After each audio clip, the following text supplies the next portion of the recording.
Yo, yo, yo. It is me, Yakuvrael Runeborne. Back again with Dark Souls.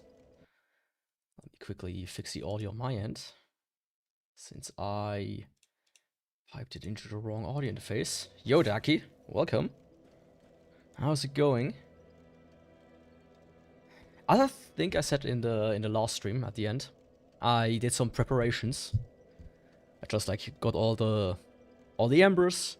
I did some other side stuff because I figured once I get the talisman, there's a bit of a problem, right? Because some of the bosses, I don't have enough miracles, potentially. So during the stream I might... There's one thing I want to check out. And for that I need one talisman. A very specific one. Just to remove some ambiguity, right? But that comes at some point. How's it going? It's going good. It's been a... I don't know if... It's just been a week where I was tired for some reason. I wanted to stream yesterday. Kingsfield 2. Or 1, depending on which country you're referring to. For some reason I was just dead tired. Let me get the entire setup going, and that's about it. Also, I got the Altar Pyromancy Flame, since I didn't have that one yet. Which is why I'm missing some souls. I just kind of try to even it out compared to last time, but that was about it. 2 days ago. Could be I was doing something, and I accidentally clicked on stream for and then turned it off within a second or so. So maybe got a notification because of that. But yeah, the last stream was on Tuesday. The intended stream, I should say. Oh, hello there. Guy's still standing around. Yeah, that was my bad. I mean, it could have been worse. Clicking accidentally on stream and not noticing it. I mean, some people, you know, have done some funny stuff by doing that.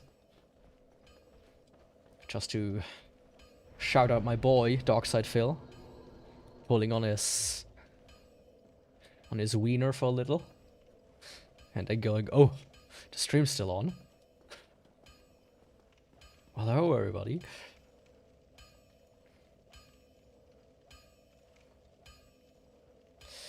Yeah, depends on you know. Suddenly I'm on a call and I say the N-word for some reason. Right, it depends a little bit. Sometimes it can be good, sometimes it can be... Ooh, can get you into some hot water. Anyways, I got all the materials, because this is run 26, run 27 actually. So by now it's hey...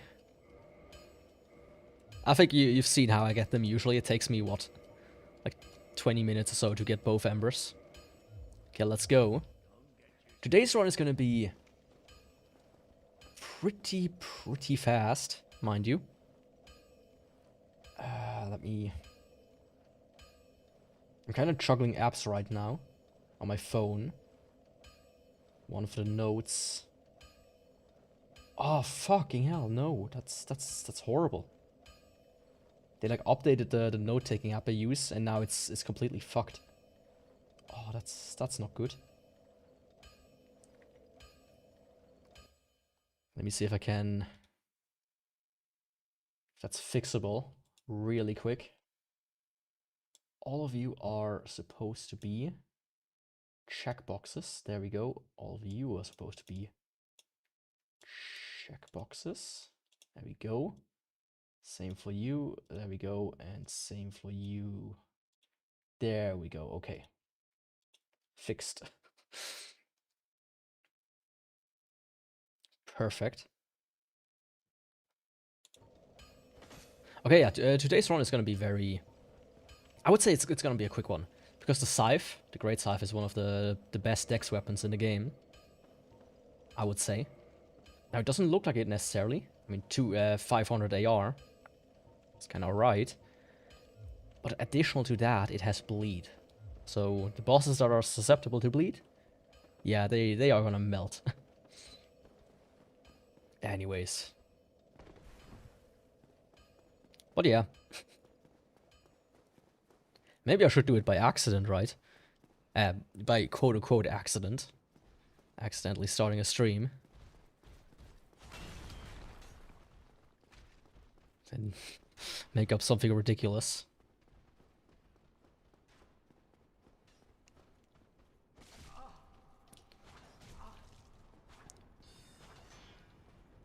This guy's a bit glitchy right now, weirdly enough. Streamer accidentally starts stream and, without knowing, compliments his audience in the best way possible.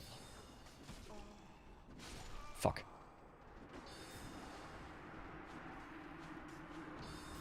Yeah, that wasn't a good start. I mean, usually what explodes on the internet is either wholesome content or drama. Very rarely it's like anything else.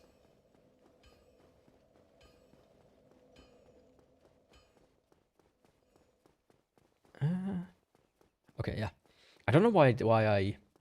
The other guy, he seemed really glitchy on the stairs. I don't know why. I don't know why. Yeah, today's gonna be a fun one. I was like... I was debating yesterday, actually. If I should... Yeah, that's nice. If I should start a stream. Or just stream it yesterday. I was like, I'm actually kind of in the mood for Dark Souls. I did do a little test run. Because I had like a thought. Can you enter Autorius' arena from the other side? Turns out you can. I was like tired and...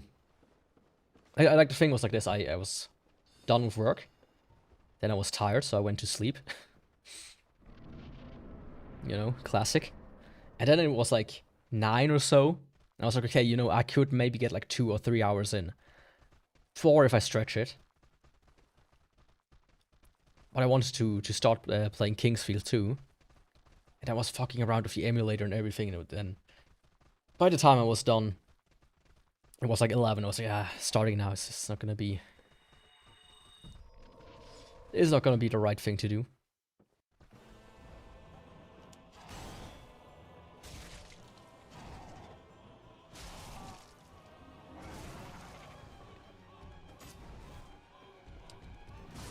What the fuck? Okay.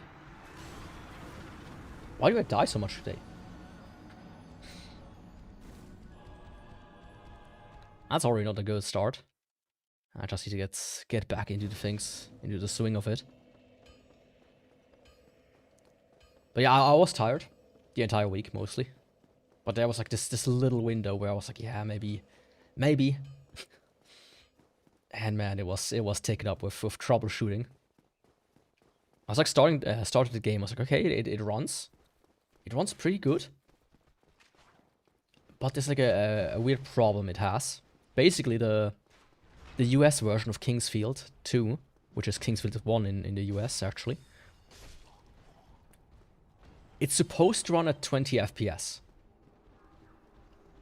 But for some reason they capped it at 30. Right? So the game runs anywhere, because the PS1 is so ass, it runs anywhere between 10 to 30 FPS. So sometimes it runs at 50% faster, and sometimes it runs half as fast. So I found like a way to cap it to 20 FPS and like overclock the CPU to get it correct and everything. But then I had the problem that there was like weird black flickering every so often, which looked like really bad.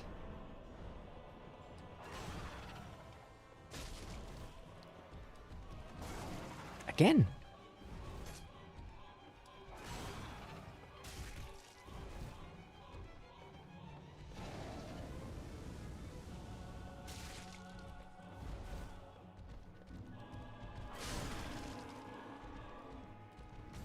Oh.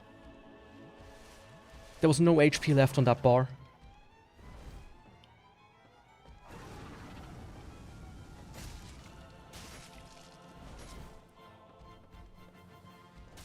There we go. I mean, the damage is pretty nice, especially for a final new game. I just need to get used to it, as it is kind of slow. But I did figure out that this weapon is, this attack is pretty nice. And also this one is pretty nice. Usually in Dark Souls 1, using the weak attack is usually the best strategy. With the Great Scythe, using strong attack might be actually kind of decent. Funny enough, as well, there's a Great Scythe, this one. There's a Lifehound Scythe. And then there's the Scythe. One of these three is not like the other two. I can actually show it in a second. It's actually kind of hilarious to me. There we go. Also, I looked a little bit into the levels, and I think once I'm done with Int, I will probably just give myself like 7 levels or so per run. Welcome, Susano. What do I mean New Game Plus 26? Essentially, this is... On this character, I'm on New Game Plus 26. Of course, the scaling stops at New Game Plus 6. But this character has done a bunch of weapons already. How are you doing, by the way? Well, let me show you what the Scythe is. Just a regular Scythe. Because it looks so dumb. Just need to find it. Just need to find it really quick. Yeah, I should probably sort this stuff out as well. So this here is the Lifehound Scythe, and this is the Scythe. I'm fine. Just was a bit tired this week, but other than that. So, Great Scythe, Lifehound Scythe, sure, right? Actual Scythe. What? One of these is not like the others. Yeah. Okay, that was, what's his name? Gargoyles. I think I'm gonna do Asylum next. I mean, by now I could probably do some of the wildest boss orders imaginable. Right now I could do, technically seen, Iron Golem, Unseen and Smo, and then immediately go and do Manus. Yeah. That will be possible. I thought for a second, is it? But yeah. Also, I have like a high appreciation for these chains recently. I was like fucking around a little bit in the game.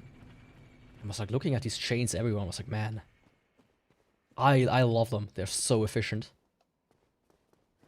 Sure, from the wrong angle, they look like ass, like they're made out of paper. But I'd rather have this than each link being a 3D object with a million polygons. And then the developer coming up to you and saying, hey, you need a 5090 to run this game because we have chains with each link simulated to hyper-realism, ray-traced to 99.9% accuracy. It's like, oh, come on. I take my paper chains, please. Thank you. But yeah, the Lifehound is gonna be a slow, faster run. Provided I don't die as often. Oh, it's so nice dealing actual good damage. After some of the recent runs especially. I still have bad dreams when it comes to the Ghost Blade. And to the Guardian Tail.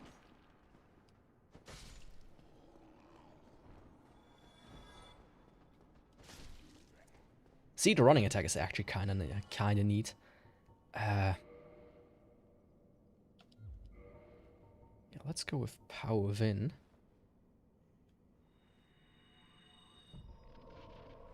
I forgot to do something really quick. There we go.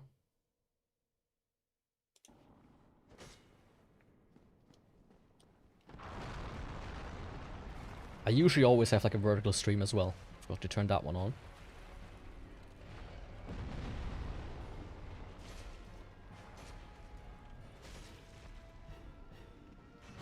I mean, 600. That's pretty good.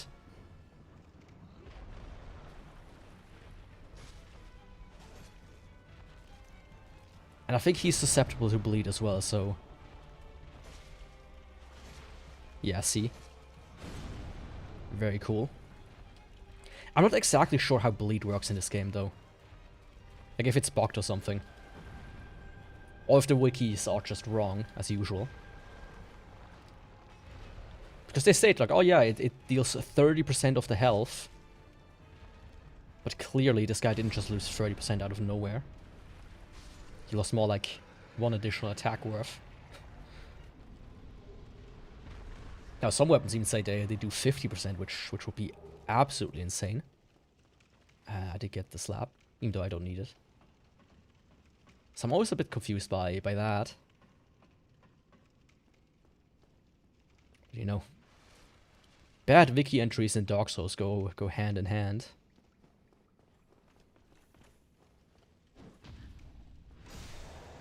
Like, people to this day are confused how the Logan quest works. And when he drops what, because of that.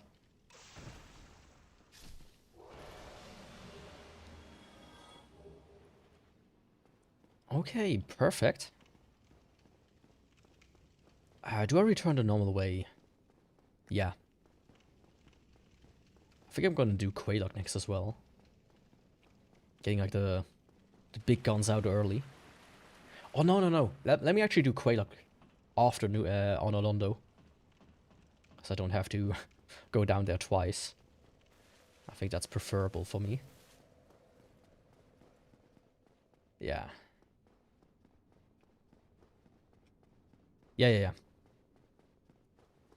Quaylock after Onolondo. Onolondo. At least then I can like activate Daughter of Chaos and warp back home. Because I do need to place the Lord Vessel. I mean, I said it before, if I would remake this game, I would make it so you don't have to go and place the Lord Vessel. That the doors just kind of vanish the second you acquire it.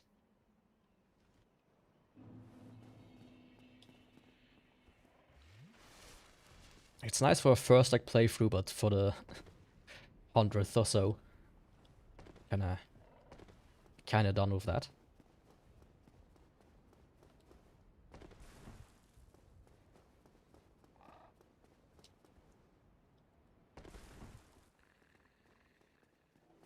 I was also kind of experimenting with some techniques.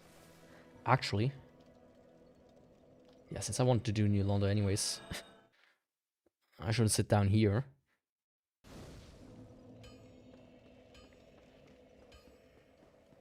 Just need to go here to begin with. Okay, let's go. Let me actually do that. For those that don't know what I'm gonna do right now, is I'm gonna parry a hollow. And then I'm gonna enter Sense Fortress. It's not my favorite trick, right, in the game. But it speeds things up so much. Just being able to acquire the Lord Vessel early is probably the best part about this trick. I'm still more... I like the what's it called? Sieve skip more. And the Archer skip. There we go. Perfect.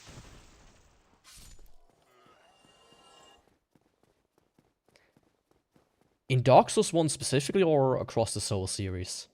In Dark Souls 1, I would say... I answered this question before, I might even contradict myself now. But... I would say Artorias. If we talk the entire game, Artorias. I think he has like a very nice balance between skill and difficulty. Whereas a player, like, you can really flourish with the Artorias fight. It's kind of the peak of the game. But if we talk base game, without DLC... Oh, without DLC... I think I said Gwyn before. I actually really like the Gwyn fight, because... for an unskilled player, he is difficult as fuck. But for a skilled player, he's extremely easy, right? What I mean by that is somebody that can parry. It gives like a nice balance between... It's kind of like a reward for getting good at the game. Like, hey, the final boss is either going to be hard as fuck or easy as fuck, depending on how good you are. I don't really think you have that with many other bosses where it's like this big of a gap. Do you have some favorite boss in Dark Souls 1? Yeah, this guy. I might die here. Except I can do that. Just quickly reset the boulder. Pinwheel, really? Out of all the choices?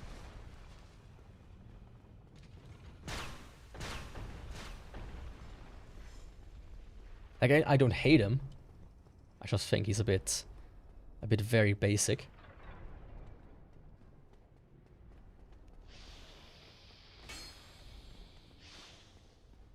Okay, then.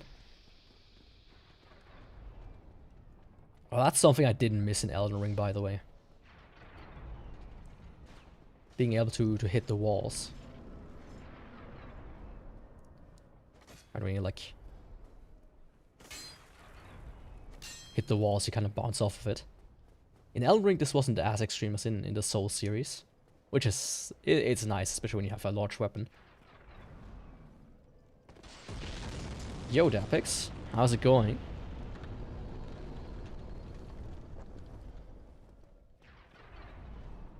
I mean, for me, the thing with Nido... Nido, I don't know, Pinwheel. I mean...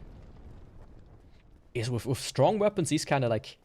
you don't even see his attacks. I didn't even know he does like a final barrage at the end. Where he just does like 50 clones in a row.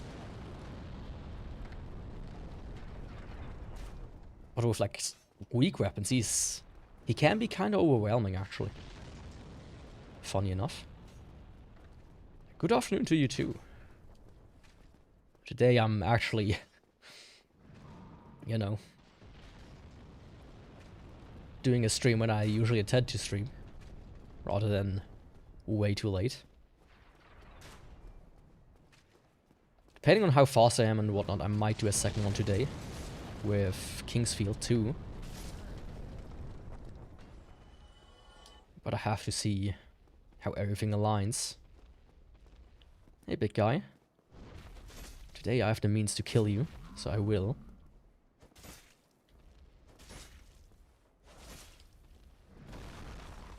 So sorry about that. Okay, yeah, Bleed is not as strong as I thought it would be. Or not anymore, at least. But the damage itself is, you know, very much acceptable. Give me that chunk.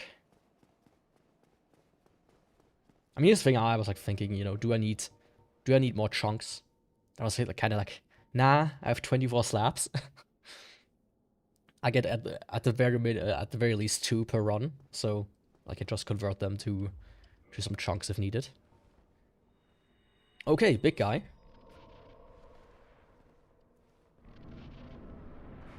The biggest of them all.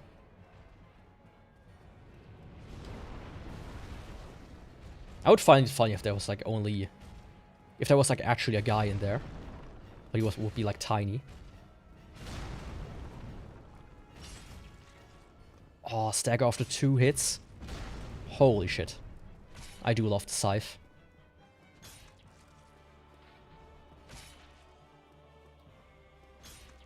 I also tested out Neo yesterday. I'm probably not gonna stream it. But so far it's an interesting game. It has 3 tutorials. It's the same tutorial, basically. Tells you the same information. But you can experience it 3 times in a row. Just with different kind of way to do it. Like, you actually have like a tutorial level. Then you have a level at the beginning, which tells you all the stuff you need to know. Then you have an actual tutorial, and then you get to the first level, and it does like the thing where when you pick something up, it tells you how to use it, which is just a tutorial again. It's funny as shit. There we go. That was Iron Golem.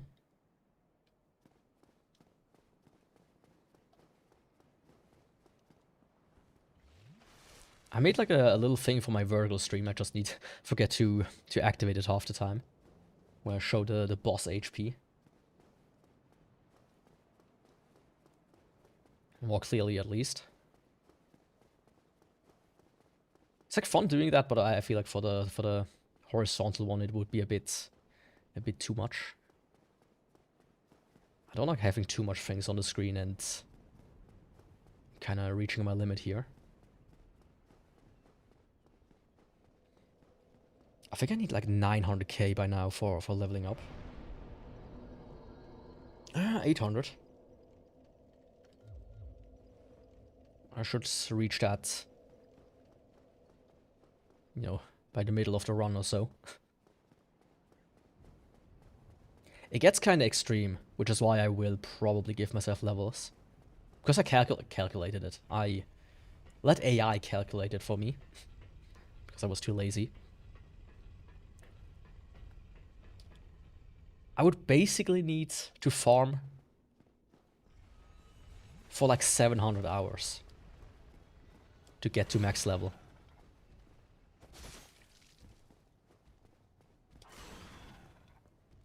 And with all the remaining runs together,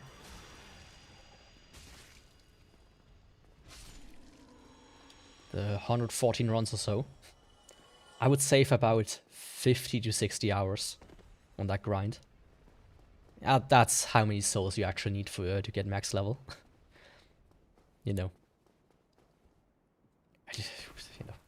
I have a capped dex, I have capped strength. Resistance, sure. Don't really care. What the fuck was that? Hello? Sneaky bastard. I thought he was dead.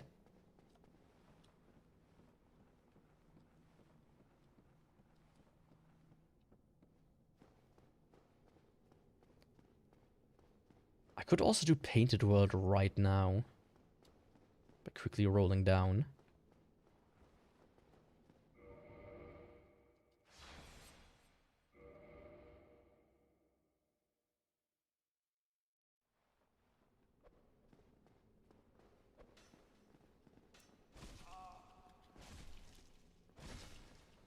I mean, honestly, mobs are probably the most difficult part of Dark Souls.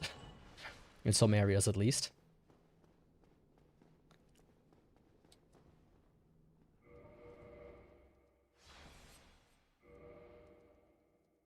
You have seen nothing. I'm gonna do the archer skip again. That's gonna be glorious.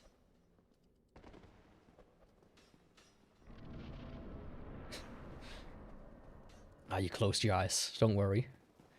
You need to do the... Have you ever seen Clockwork Orange? Where they force him to watch movies? You have to do that, basically. During my entire run. Blink and you'll miss it. Kinda shit.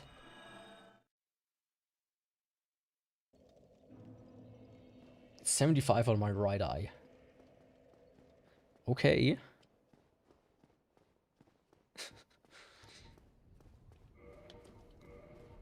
Why so uneven? I think if I use brass gauntlets, I should be correct size-wise, exactly.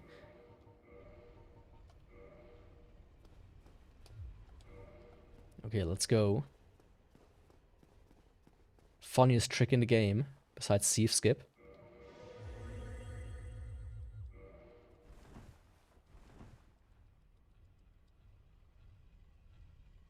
Let's go.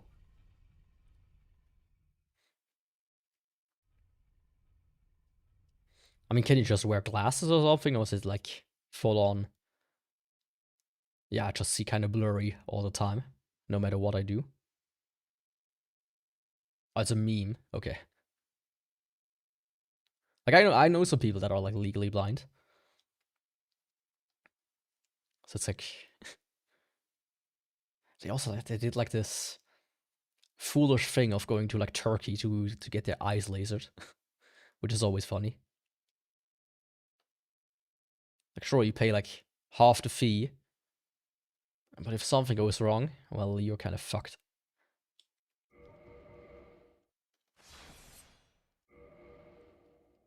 Okay, on scene and Smo, here I come.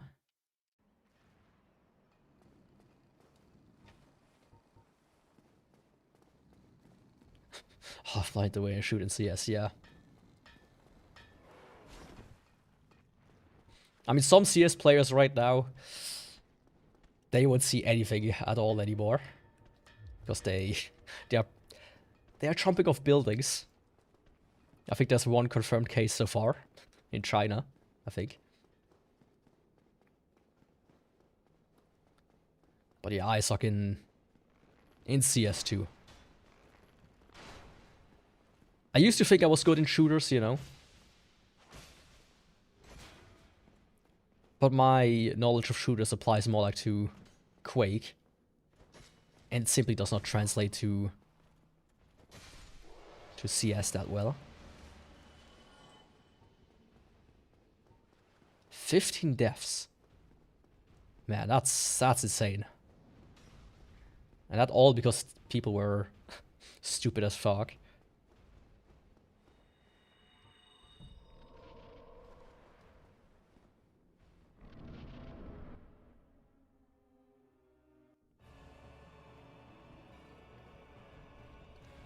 I mean, I feel like the only reason they even bet on it that much is because it was quote-unquote tax exempt.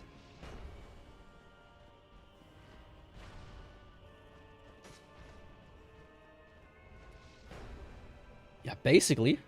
It's like their uncles. Oh.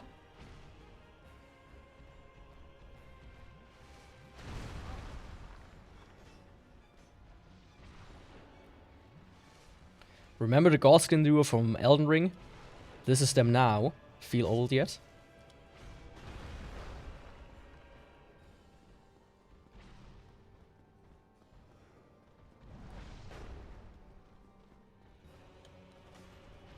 But yeah, looking back on it, I'm like surprised how many bosses they kind of recycled from the older Souls games. Fuck.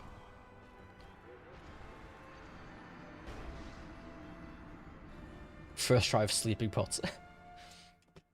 I mean, that's one way to do it. Ah, was not good. I mean, I was close.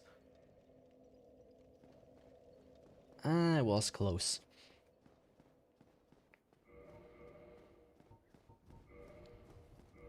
Time to do this again.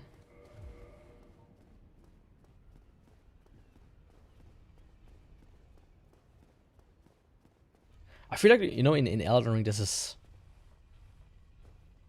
an actual valid strategy for half the bosses. Just kind of go around and cheese them. At least Melania. It's like, I wouldn't do this boss without cheesing, probably. I looked into some people, how they beat them. I was like, oh yeah, I spent like 16 hours in it. I spent like 20 hours in it. I was like, oh, yeah. No thank you.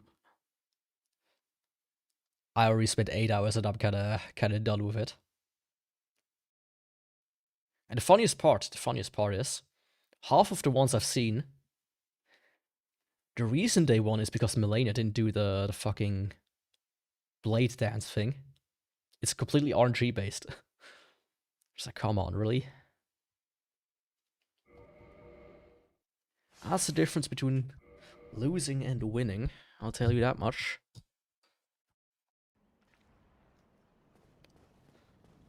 Okay, on-scene and Smo. Attempt number 2. Fuck. Oh, don't kill me here, please.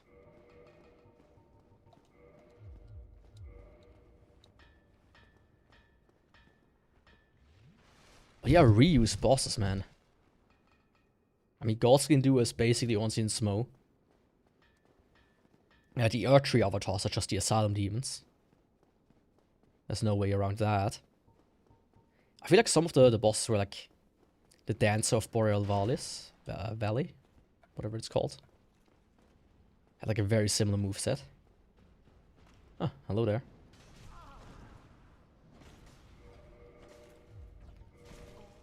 That was kinda mean.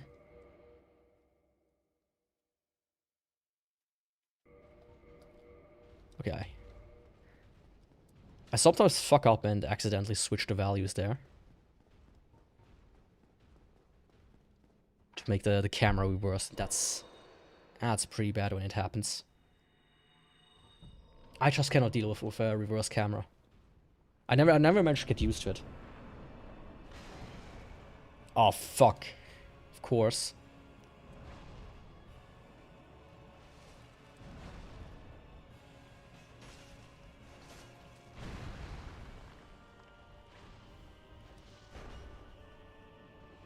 Well, bad start, but that's all there is to it.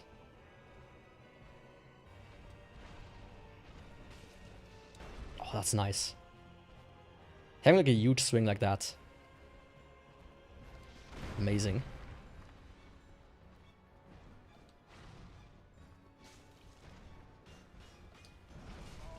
Oh, he got me still.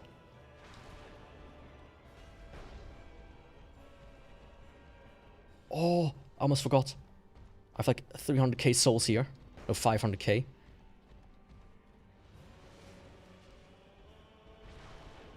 Should be picked up.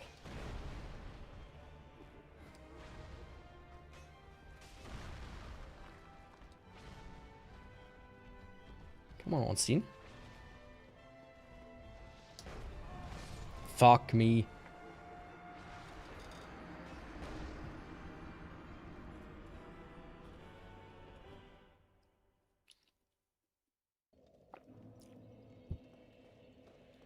Ah. That was so close, though. I still have, like... like, the stupidest thing I do is just play other games. In between, like, other Souls games. Just kind of get used to different combat. But I can guarantee this is the last try. Because they will die now. There's a way to pull this one off without using fall damage. That I've recently seen, and I thought that was kinda insane. That is possible. Good that you mentioned it. I actually would have totally forgotten it already.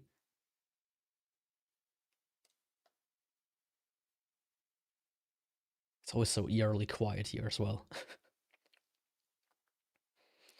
Yeah, losing like 500,000 souls. Not fun. Not fun at all.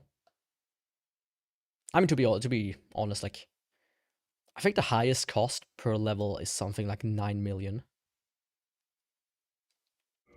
So imagine you lose like 80 million souls. That's like roughly 4 to 8 runs worth.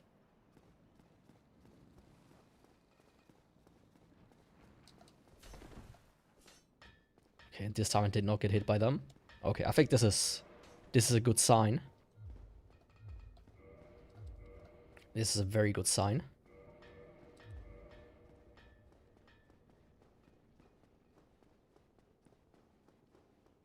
Maybe I should just wear the ring, right? That protects me from losing souls. But where would be the fun in that?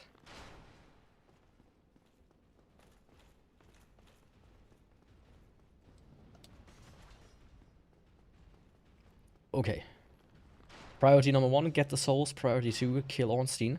Priority 3, kill Smo. In this order, and nothing else.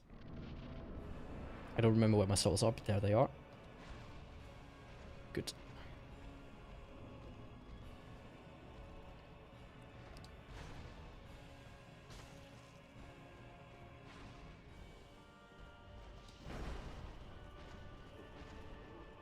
Oh, I jumped through. What a piece of shit.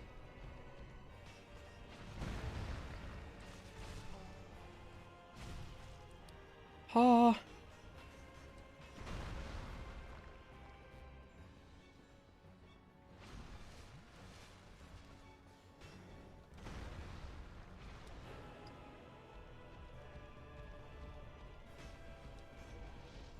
Why do you need to always run, Smo?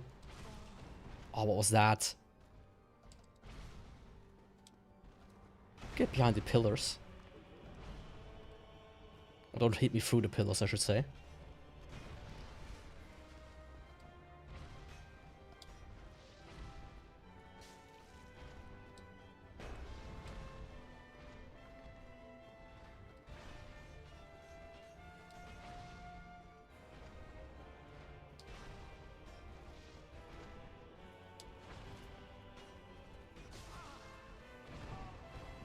I hit him.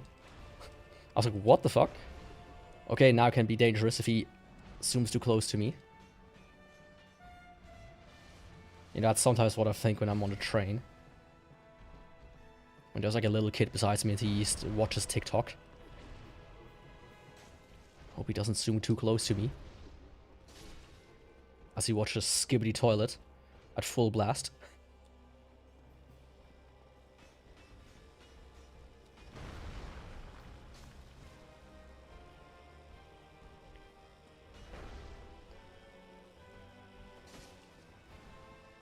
Nice.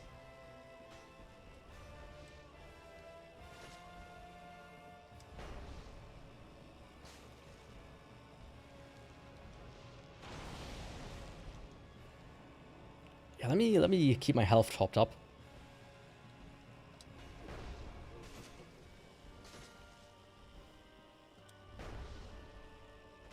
In case he does do the jumping attack and I do get hit by it. I can barely survive it.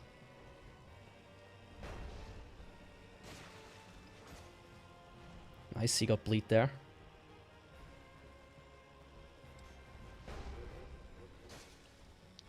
Oh, my power of wind wore off. Yo, Masterpillar, how is it going? Yeah, I'm reaping well so far. 2 bosses down. Roughly. Well, technically 3. Since the gargoyles are 2 bosses in 1. And that makes 5, technically. There we go. Yeah, the Scythe is nice, though. I'm the Soul Reaper. Not the Soul Reaver. That's a different series. Great series, by the way. That's also something I might want to stream at some point. It's just the entire Soul Reaver series. Or like the entire Legacy of Kain series, to be precise. Man, those are great games. Can highly recommend them. Especially since like a remaster is out for the Reaver games. Because the first one was in desperate need of that. As it really didn't work too well on PC.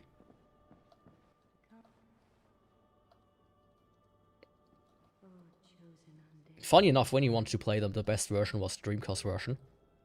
But it costs, you know, an arm and a leg compared to other Dreamcast games. Okay, perfect. Soul, Lord Vessel acquired.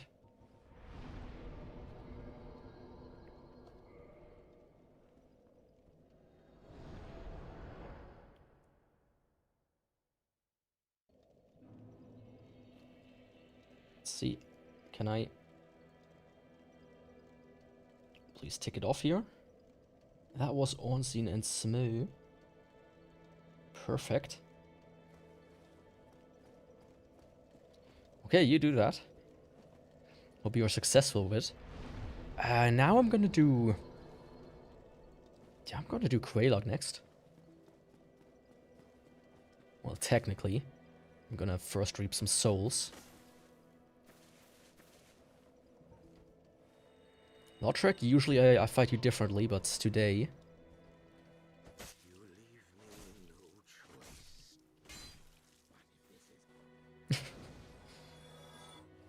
Yeah, I left you no choice, buddy.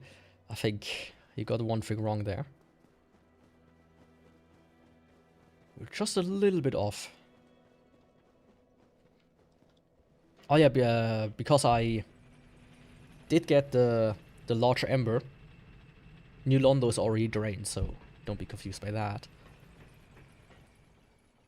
There's technically a way to get it without draining, but it's a bit annoying to pull off. So I just went and drained it.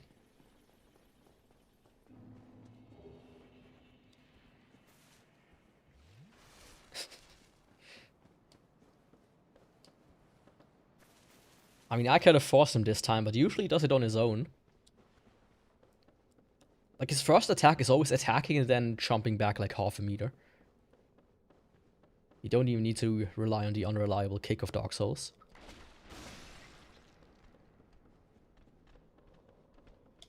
The kick of Dark Souls. The equivalent of the bite of 87. Blighttown. I was fucking around with some skips in Blighttown a few days ago as well. Oh, yesterday actually. Yesterday. And I think I got some of them down. And they're interesting if I would ever do like a completely new run on a new character to get power within early. But that's about it. There's of course the one where you can like meme roll all the way down. But usually I'm not as successful with it. As I'd like to be at least. Okay, let's go.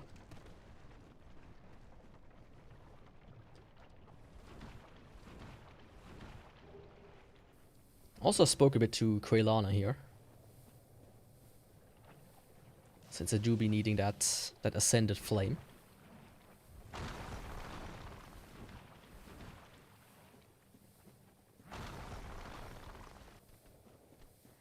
Yeah, there's ton. Well, ton. You know, it's like with Dark Souls. I wonder how much of it is like headcanon and how much of it is actually real. Right? But hey, they make a second movie now, which people say it's surprisingly good actually. Unlike the Minecraft one, which also I think gets a second movie soon. Or was already announced. Which is kind of wild if you think about it. Video game movies used to be something that people despised, and now they're actually kind of respected suddenly.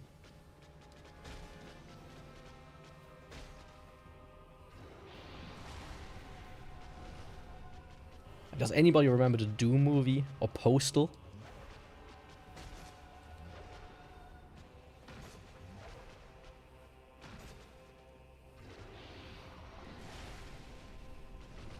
The FNAF or the Minecraft one? Or both?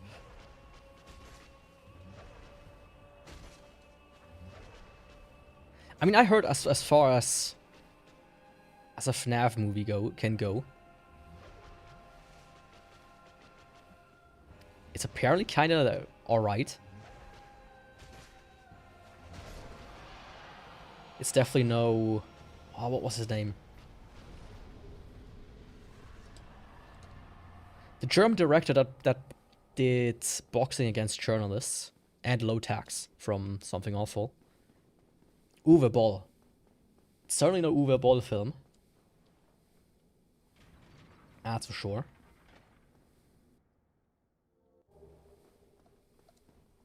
Oh.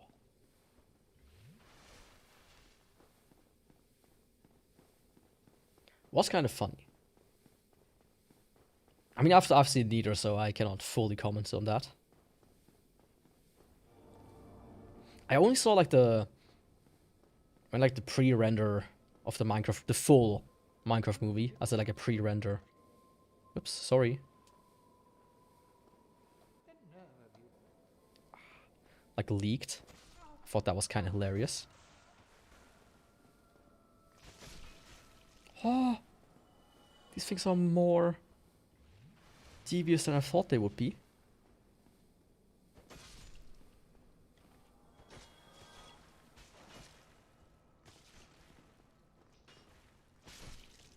What the fuck?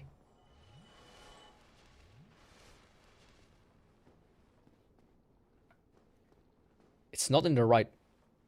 For a second I thought this guy reanimated in some weird zombificated state. Holy fuck, that scared me. They need to in for some weird place. It doesn't help the game yet. I mean, there are many stories that aren't in the correct order.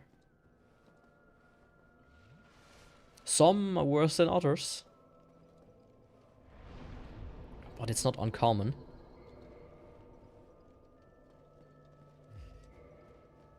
I'll do ceaseless.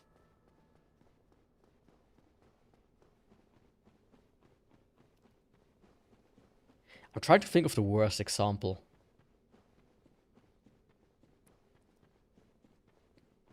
Oh, there was one series which was pretty bad when it came to it. Which one was it again?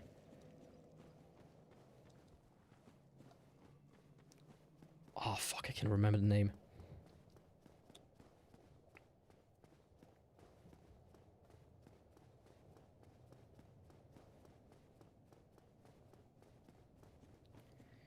You don't play FNAF for the lore. I mean, yeah. But I have to say the gameplay itself also isn't exactly riveting. I've seen some people play it just because I was curious. It's kinda... you know... like if I was 12 years old and I've never played a good horror game, this will be peak, but... these days it's like, yeah... It kinda reminds me of Flash games almost. With how simplistic the mechanics actually are.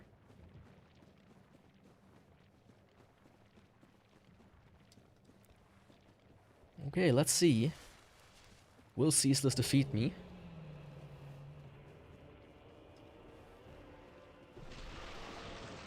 Or will he be nice? Okay, he's nice.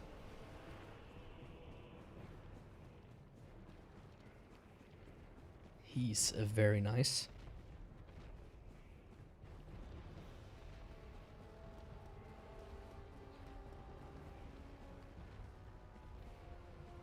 But I do like how like an entire industry basically is built upon FNAF. Which, this is always something that surprises me. Like people who basically make the entire living just from playing Five Nights at Freddy's and talking about it.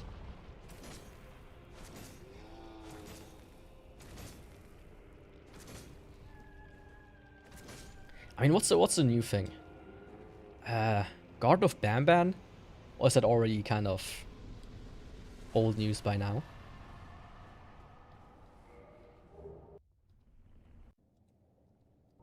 I've seen one today that looked exactly like all of these other stupid horror games, quote-unquote horror games.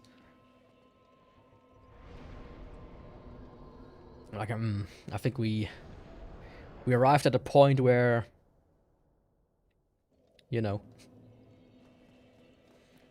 we just kind of rehash the same stuff over and over and over again.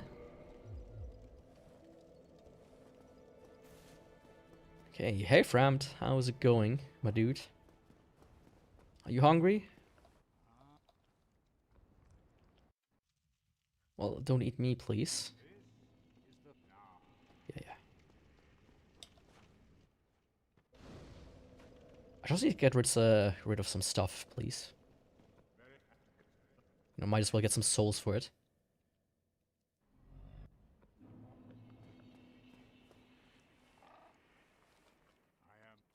Really?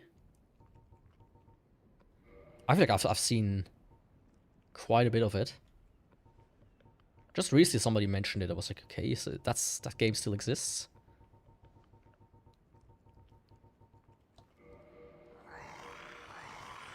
Let's just get rid of some of this garbage here.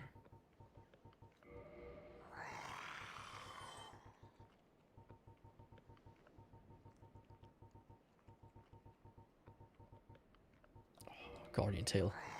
My beloved.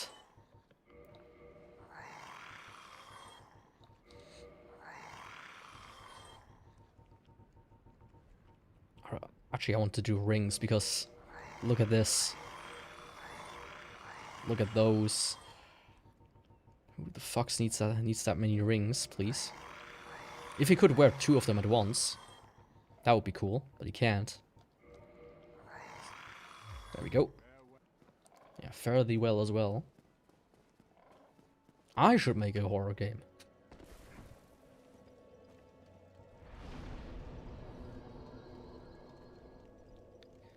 Call it something like Scared Stiff.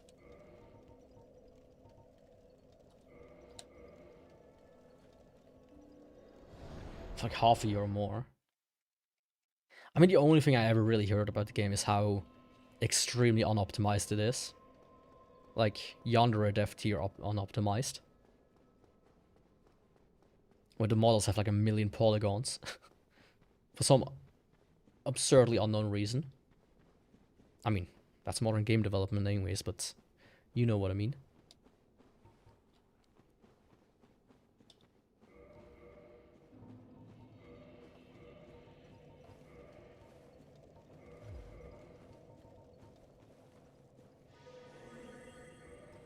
Am I scary? I mean, I can be if I want to. Just add... I mean, if there's anything I've learned from modern horror and what people perceive as scary, you just need to add like a VHS filter on top of it. And make like a loud noise. And man, you've achieved peak horror. It frightens all the zoomies.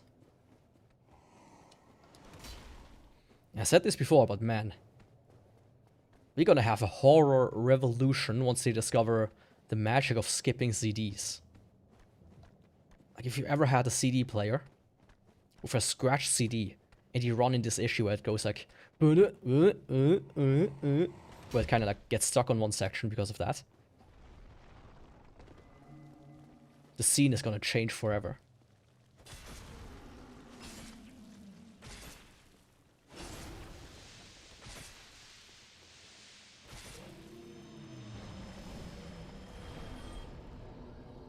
Yeah.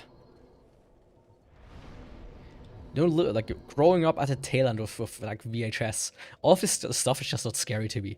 When I see like a video with VHS filters, I'm like, oh, here we go. It's like I'm a kid again. What do I want to do here? Oh, repair. But I didn't buy the repair box. Stupid me.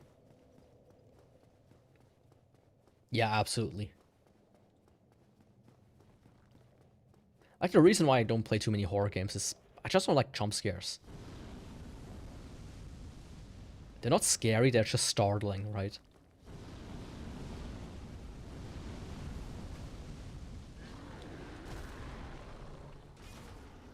Like, when something pops up and makes a loud noise, I'm not shitting my pants. I'm just kinda in the mood to punch the screen.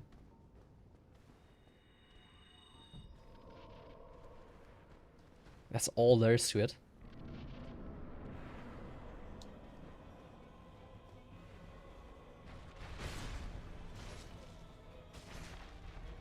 I try to remember, what was the scariest game I've played?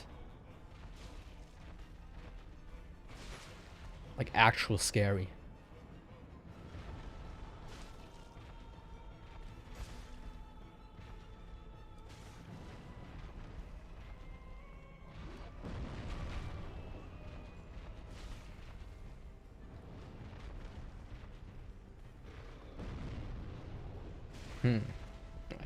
Let me do that. quick. Oh, that was close. There we go.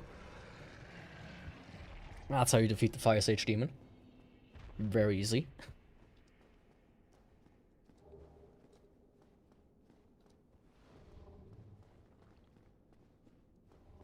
Yeah, I don't even know. Is it a game that's like truly scary? I don't like the VR horror games. Especially if they have jump scares, because that I can see myself actually destroying a piece of equipment that costs thousands of dollars. It's a scare just cheap. I don't play horror games, but I thought I'd say my fair fist first. Amnesia. Yeah, Amnesia's nice. Since the entire first like section, you don't even have a monster, right? So that's actually the best part about it. Like once the monsters appears, it becomes kinda meh. I mean, the thing with jump scares, by the way, is the reason why it works is because when we were, you know, cavemen and shit, you had to kind of react to some weird animal jumping at you, like a lion. And that's just kind of the response it triggers.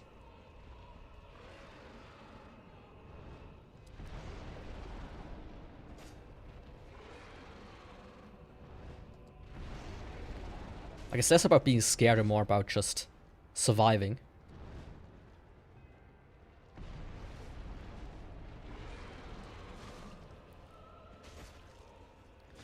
Which is why I also always hated the people that are like, oh, you're scared when you like flinch when they fake a punch. It's like, no, I'm not scared. But in case you actually do punch me, I don't want to take the full brunt of it, thank you.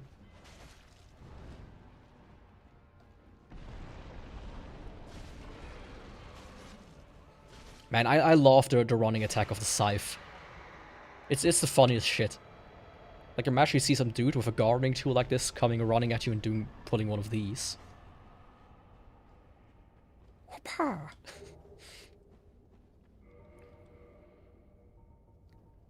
Okay, best boss in the game coming up.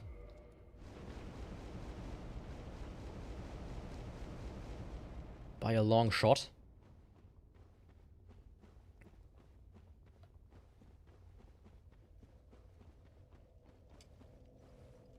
I mean, name a better boss, I think you can't.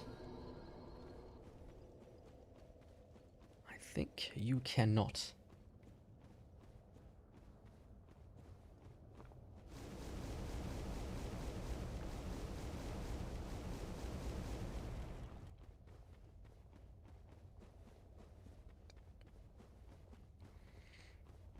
Oh, well, while we're on horror games. From Software made like multiple horror games, actually.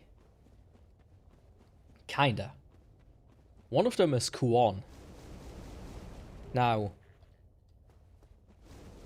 if somebody wants to give me the money to play Kuon, I'll gladly take it. Because that game is expensive as fuck. That's like one of the most expensive PS2 games, by the way. Together with Rule of Rose.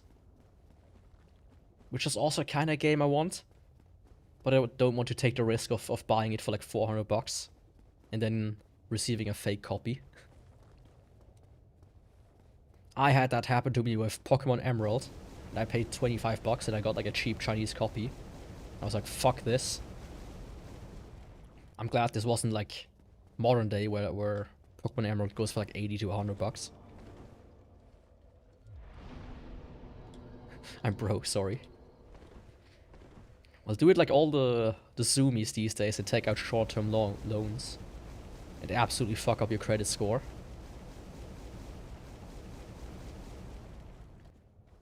I was like eating lunch with my dad recently. He was like talking to me about a client he has.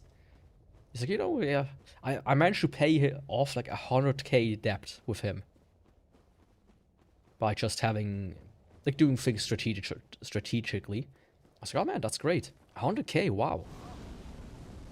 That's kind of insane. Then he goes, yeah, that was pretty good. We were actually on a really good track there. We had like 5k left or so. And then I got like a letter, because you know all financial mail goes to my dad in this case. And he got like 8k of credit card debt again.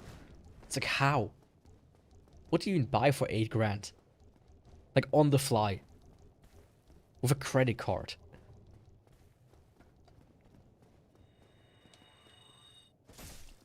I should maybe prevent her from casting this.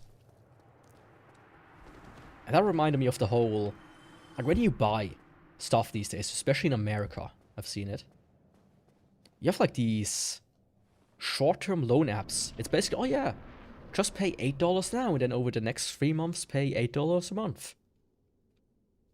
For your DoorDash order or whatever. I'm like, dude, really? Who would do that? And then... But apparently it's a huge problem. And Apple gets in on this shit as well, by the way. Of course they do. It like weirdly triggers a different response in the brain. It's like, oh, I can buy the new iPhone for 240 bucks. Well, that seems cheap. Let me do that. But in actuality, it is... Let me pay 240 bucks now. And then next month, and the month after that, and the month after that.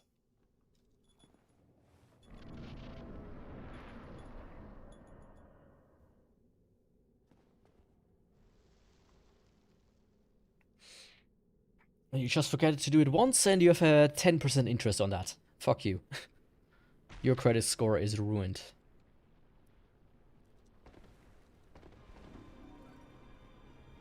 I don't even know how people get into that. I'm glad I just, you know, grew up without this stuff existing in the way it exists now. There. I was a bit confused there for a second.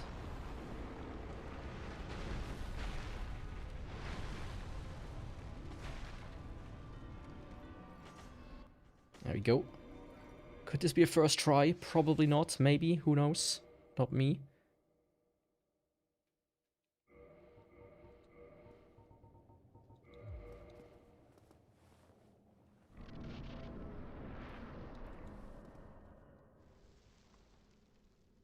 I mean, technically, it's nothing new, right?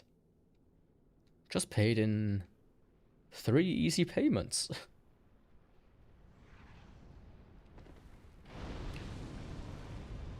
How bad could they be?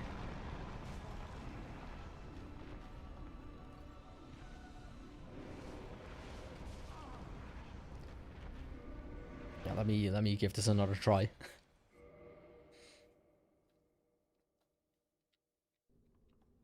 I mean, unless you... Don't you play gacha games? Isn't that one a thing you mentioned once? Those are usually very fun, financially.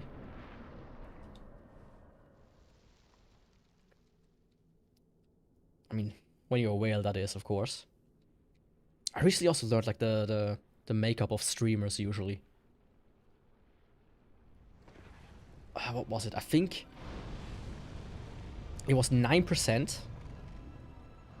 Of viewers contribute like a very small amount.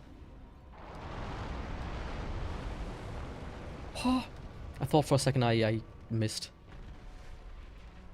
And like less than 1% give the majority of the amount. So when you see a streamer that makes like 1 million, you can be sure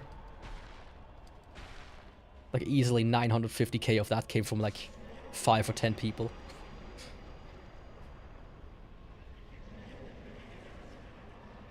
You've learned your lesson.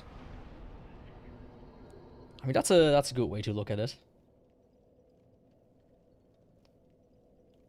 Let me quickly check. Quaylog is done. Ceaseless is done. Bed of Chaos is done. Centipede and Fire Sage is done.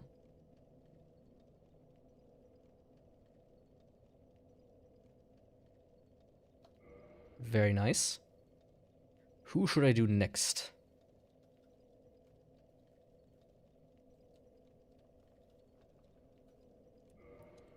I think I'm gonna do 4 Kings next.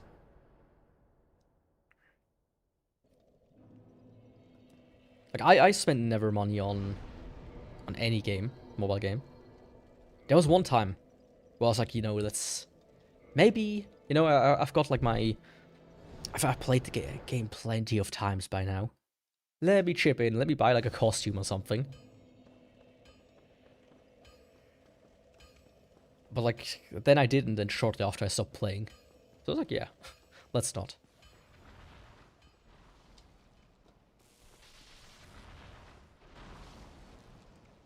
It ain't fun if you spin on it. And that's usually how gambling goes.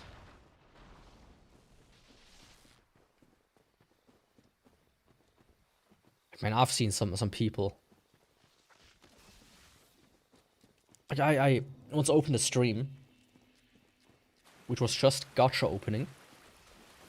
Let me actually... I don't have the key. Oops. I saw like a gacha opening stream.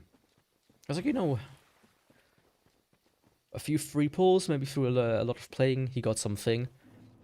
No, the guy was like, okay guys, I have $100 here. We're gonna do like however many pulls that is. Then he didn't get the character he wanted. Put in another 100. Did get it again. Put in another 100 at like 500. He was like, okay, I don't have any more money for the month, guys. I need to end stream now. Like, what the fuck, dude? How?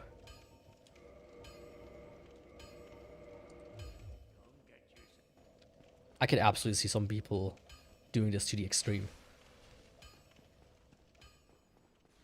My budget, 5 grand gacha, $100 food. The rest is paid off with debt.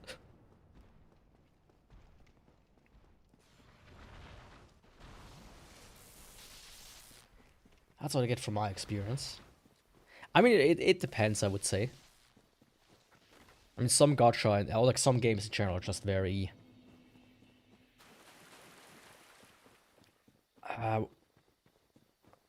which one? Battlefront, I think. Battlefront 2, the new one. Didn't they calculate that you need like something across, along the lines of 80 hours of playtime to unlock something like Darth Vader in that game? Or more. It's like, yeah... I don't know about that one.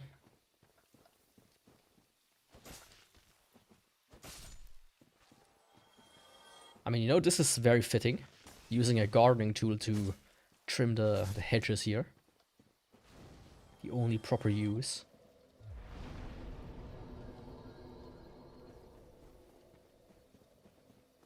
And while I'm here, let me do Moonlight Butterfly as well.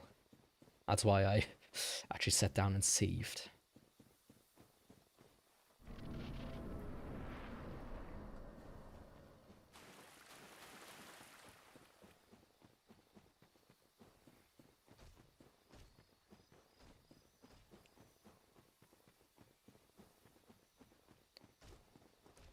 There's actually one gacha game that I liked to play. And that was Xenoblade Chronicles 2. That was a fun game to play. Because it was a paid game, and you couldn't just buy extras. You just got them very frequently from like battles and like as quest rewards and whatnot. To complete your Blade collection. I think that was the best way to do it in that game. Or the best way to do a gacha game. Without, you know, nickel and diming your player base.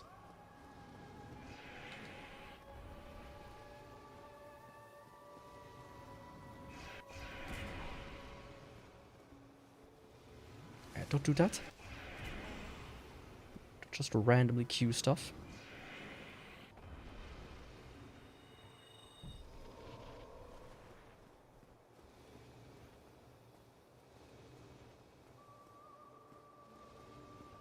Enough resources to get what you want, and even if you don't, the banner will return at some point.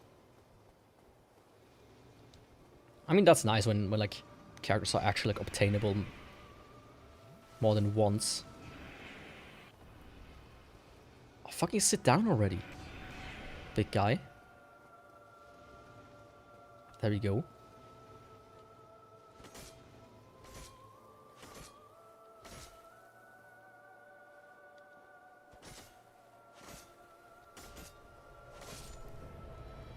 That's how we do it, one cycle. Let's go. I don't even think I need the holy. Yeah, I don't think I need it. I mean, I know a few people who played Genshin, and they say it's actually kind of good in that regard. So I can give some props to that, but of course it's still Genshin Impact.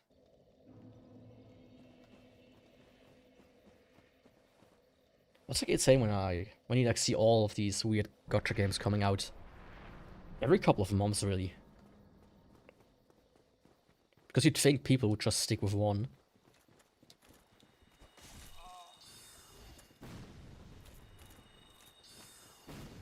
But like the company between Genshin has like what, 4 or 5 games running now?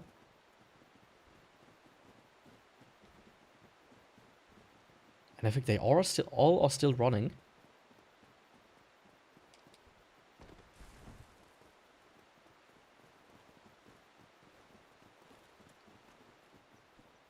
Since the gameplay is fun. I mean, fuck. Wrong item. I mean, it's certainly better than a lot of gacha games out there. Like, I played Azure Lane when it originally came out in China. I got like I followed the instruction online how to sign up and how to download it and play it on the Chinese servers and whatnot. I couldn't reach it, but I got my cute ship girls for a while. And then it came out in English. And I played it a little. And the gameplay itself it's kinda... It's ass, right? It's not skill-based. That's what frustrates me the most about the gacha games I've played. I also played like a lot of... Banshee Dream. D4DJ and the Love Live one. Like rhythm games, because I do like rhythm games from time to time. But your score always depended, not on how good you are, but on how leveled up your characters are.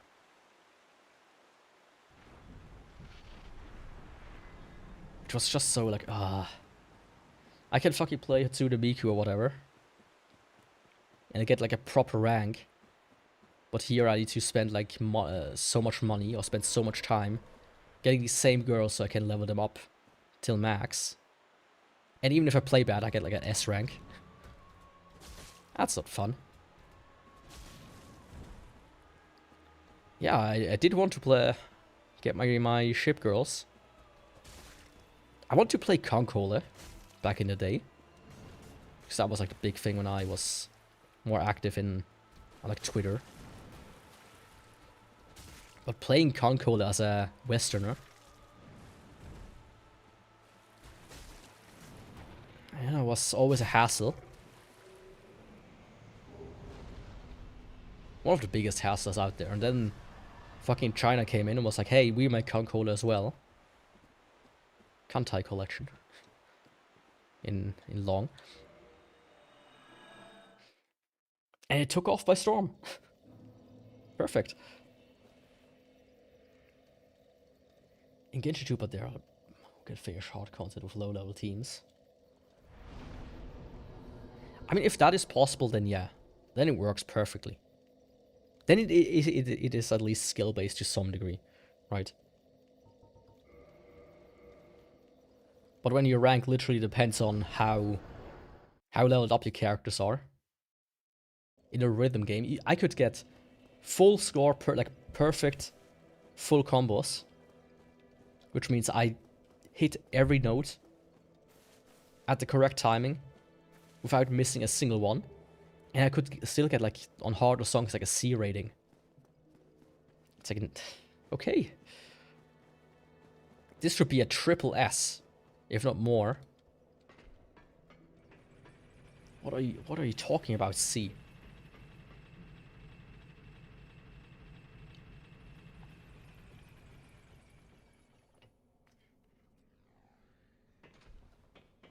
But yeah, because of that, I haven't played them in a while.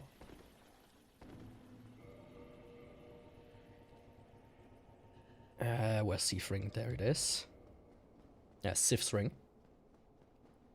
I just want to relax and not stress about challenge. Guess I'm just a weak gamer. Yeah, that's pretty weak. Wanting to have fun while playing video games? What are you? Some kind of casual? Some fake gamer? You know, if I don't feel like jumping out of the window and, you know, destroying my entire setup, then what am I doing?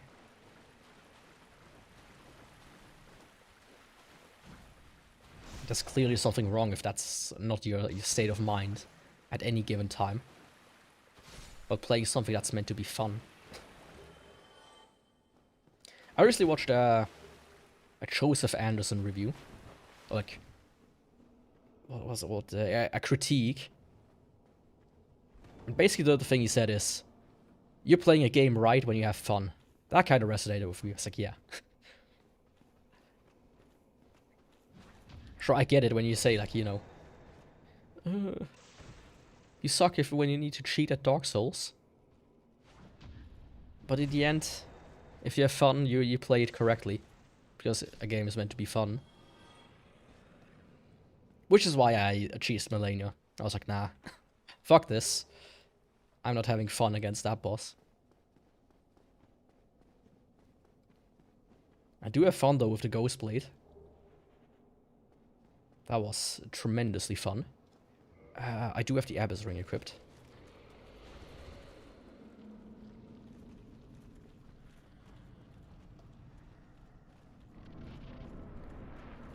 Okay, let's go. Fuck, that was a bit too fast. Ah, it worked out.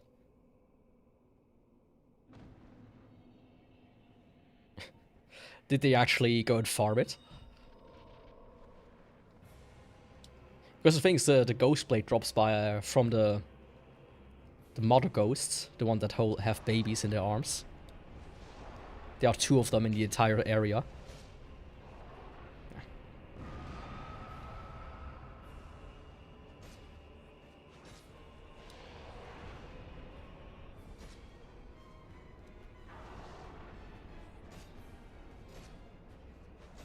Oh. It took me forever to get it. Back in the day.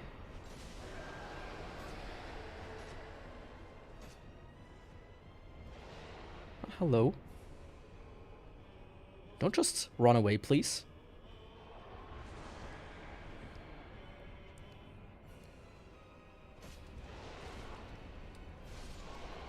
Fuck me, I don't even know what hit me.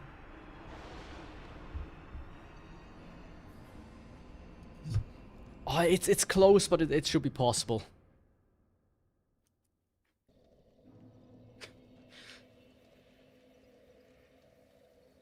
And you didn't... did you tell him, though? That's the question. Hey, streamer. To get the best weapon in the game...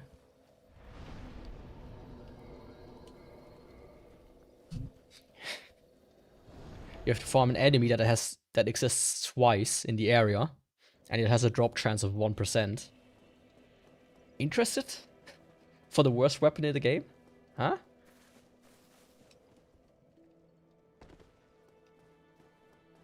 Let's go.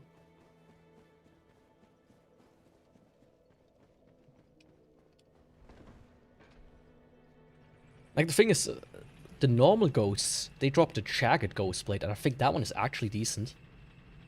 Or a decent... that's as far as decent goes.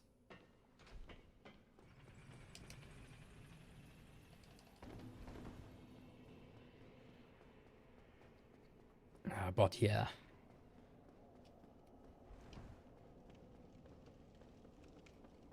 I did also think a little bit, by the way.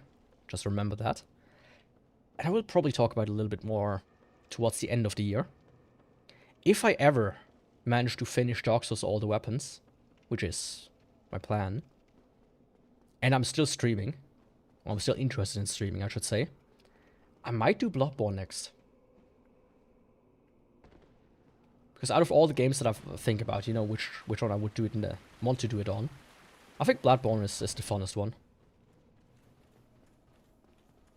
Spread it better, yeah. You just have to entice people, right? Oh yeah, it's the best weapon in the game. You can kill the ghost without using curse. It's so handy. It will make your life so much easier. You don't need to farm an item that every ghost drops with like a 10% chance, 2 of them at once, and that you can just buy for like 500 from the merchant. Fuck. Yep. Ah, what is this? Hello?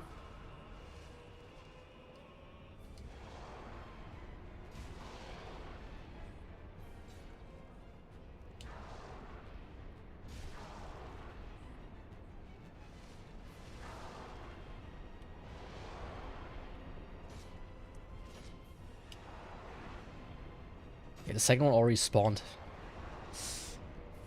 I'm gonna reset this one. This was a super bad one. Pattern-wise, this was not good. This was not good. A punishment wheel. I mean, the Ghost Blade is more than punishment. Ever since its invention, suicide rates have gone up.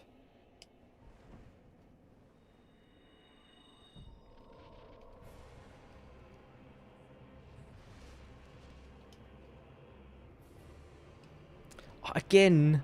Hello, don't do that.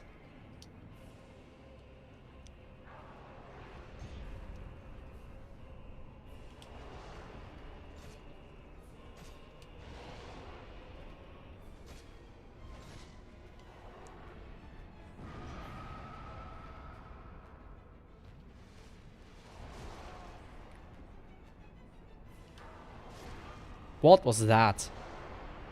Oh, he got me on the backswing there. Ah, that was... At least I got the souls. But what kind of punishments did he have?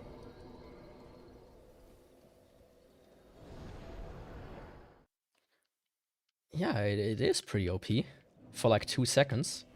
When you get it as your second weapon in the game. I mean, in the first half of the game, it's actually pretty decent.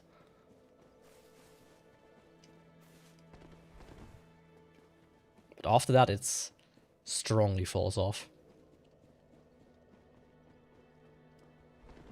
I did see some people with punishment wheels doing like the...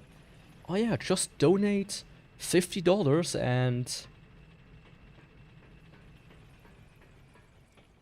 I will, you know, jump down a ravine. Stream ends when I finish the game kind of deal. That kind of stuff, or like gross shit. If you die, you need to eat a mustard sandwich, which is only bread and mustard. Let's go.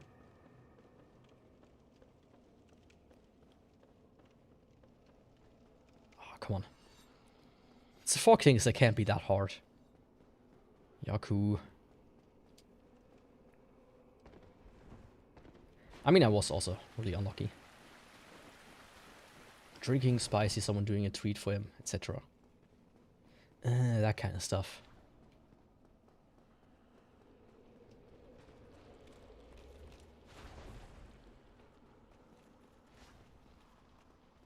Not for too long. Didn't you want to write a tweet for him? A spicy tweet?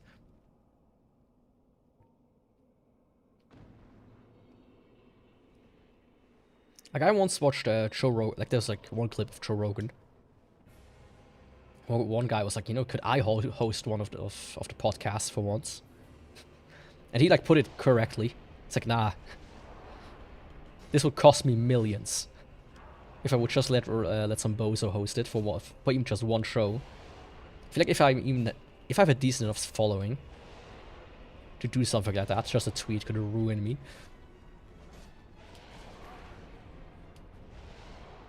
It's a risk that nobody should take. I already spawned in.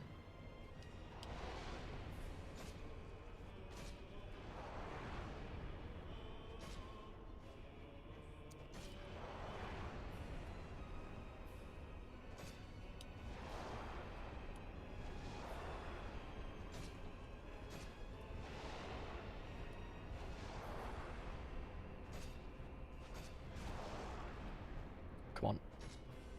Oh, I missed.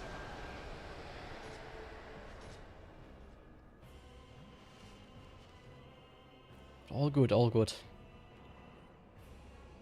His community knows his weakness better than I do. Ah, yeah. That's probably a good way to put it.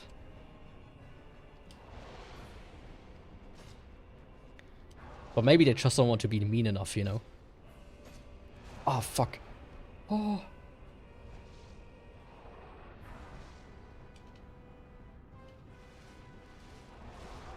Because they do like the streamer.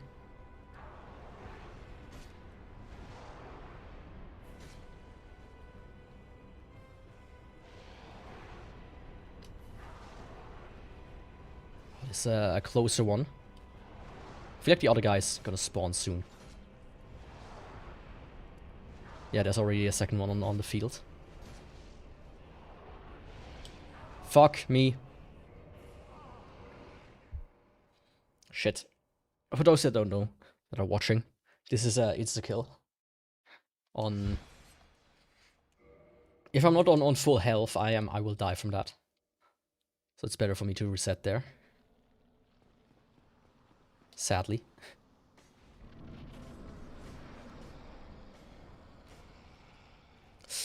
Oh. Surely. The viewer only have the best intentions in mind at all times.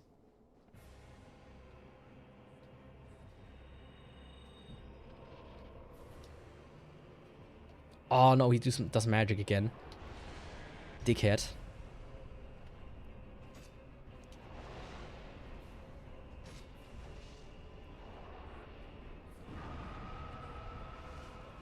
That's already not a very good pattern. That's a very bad pattern. Holy fuck. Calm the fuck on. Yeah, the other dude already spawned.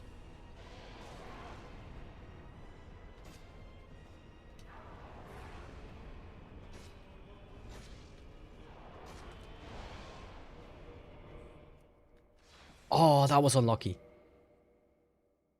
That was really unlucky.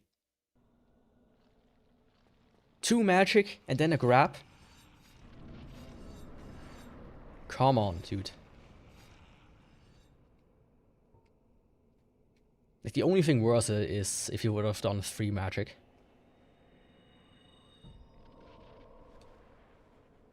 Like, you can avoid the grabs if you roll correctly. But it's always a bit of a hit or miss. Just like this is a hit or miss.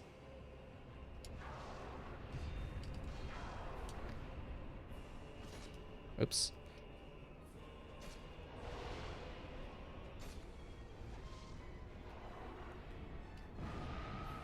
Dude, what is your problem?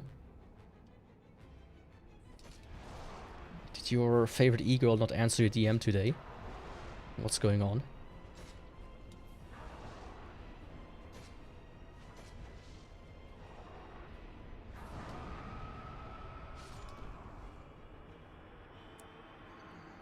Okay.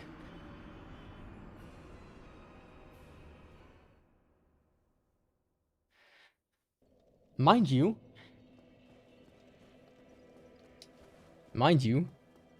you can't fight the 4 kings and they will not do a single bit of magic. It's purely RNG, and this was the worst one. I tried to look for roguelike light games, and I think I found some. I could give it a shot too. Okay. Which ones have you found?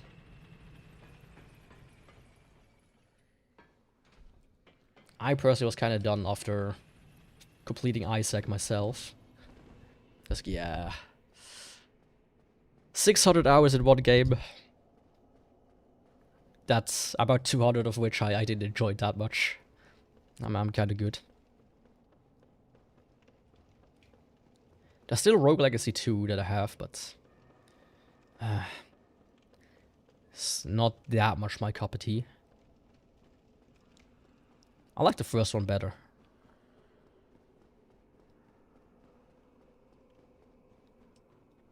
Isn't technically Night Rain also roguelike? Or roguelite?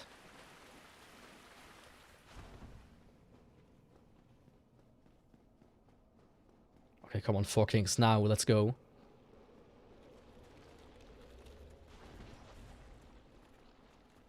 Undermine. I've never heard of Undermine. That's a bit too close. Fuck.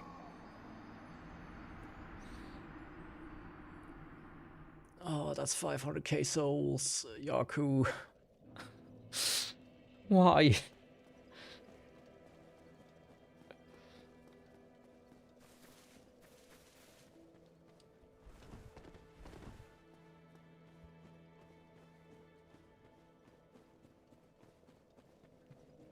What kind of style is it in?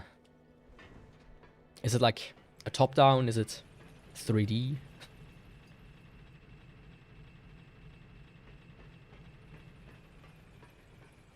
Yeah, I could see why. I guess the first one was alright in my opinion. Because it wasn't that large, right? You could realistically finish it relatively easily. You know, without being a god at the game. But the second one, I feel like I'm so stuck on certain areas. And I just do not get better at it because everything is so fucking expensive.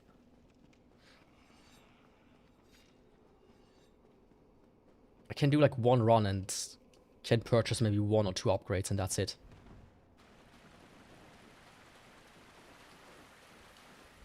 And the items themselves are also not that fun compared to something like Isaac. Okay, let's go.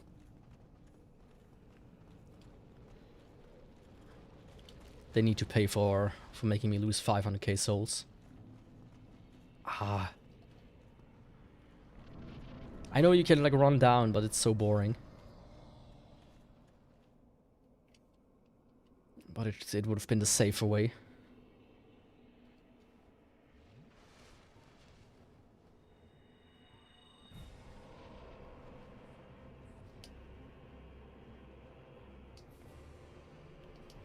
Of course he does magic.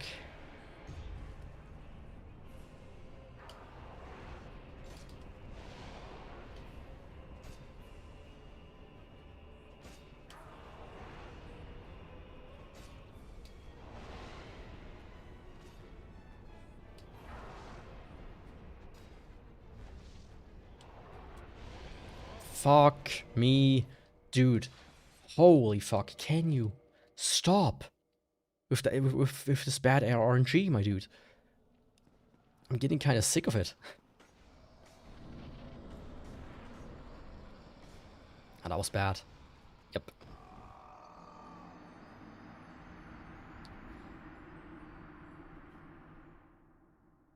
You need to mine gold and kill monsters. So you could say this is a game for gold diggers.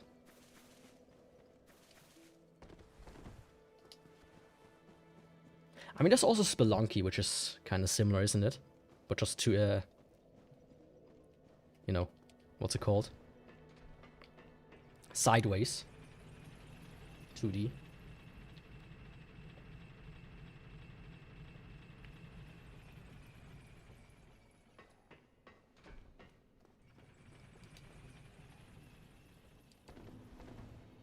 You know, I didn't think I would struggle against the 4 kings with this setup. Let's add some pizzazz to it.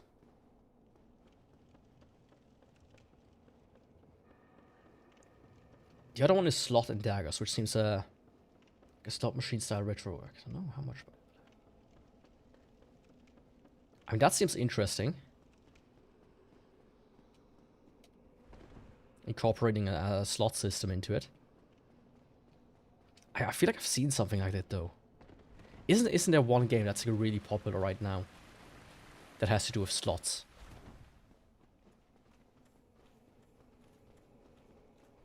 I thought I've seen like a bunch of thumbnails. It's not that, right? That's something else.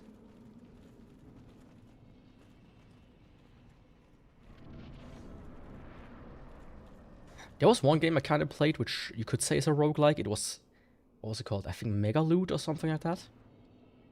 That one was pretty fun, but after you got like after you figure out how to kind of play it, it becomes a bit boring. Similar but horror. Ah, right, it's more similar to Buckshot Roulette, right? If I remember correctly.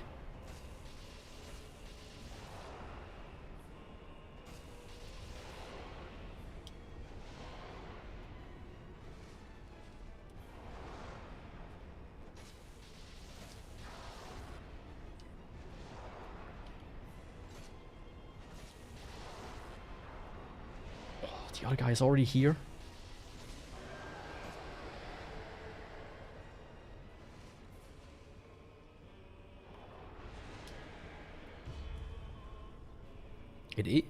I mean, yeah.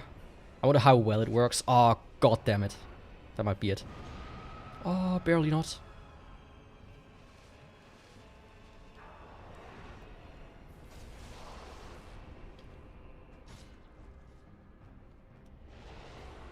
Have you ever played like the original Rogue, by the way? Or is that too old for you? Would you play like in a terminal?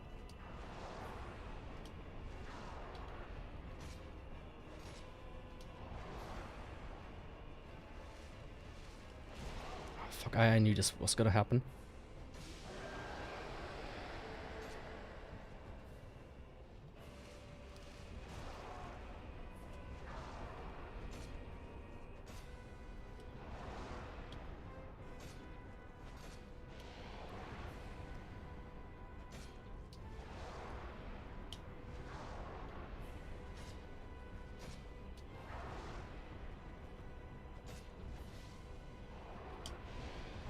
Fuck me. I didn't even see it. Oh yeah, Clover Pit. That's the one. Oh, I'm getting a conniption.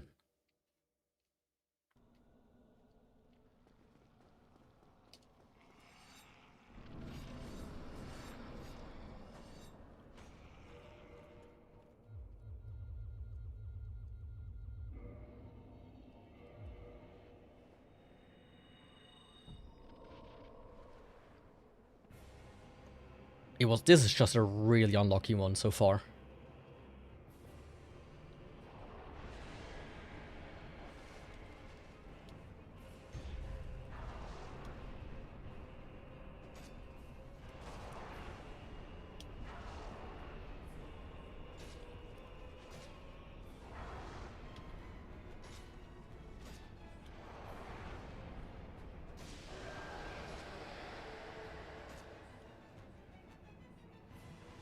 Chuck.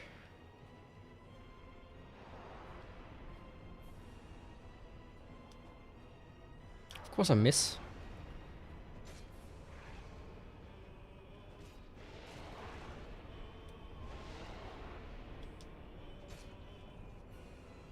No.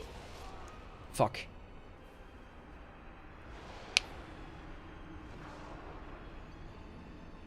Fuck me. Why? Why do I suck so much right now at this boss? I have a good weapon. That should be easy.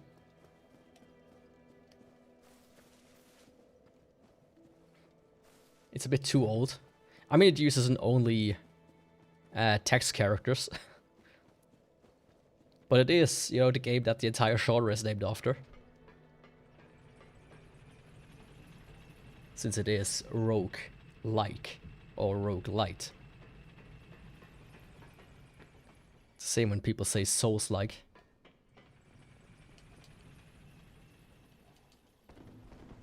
I mean, some of these games are kind of fun, but they take so much time investment. Like, Dark Days Ahead is pretty cool. I've played that for a little. And of course, Dwarf Fortress is always really a classic. Oh, come on, Yaku. I know you can do it. I know you can.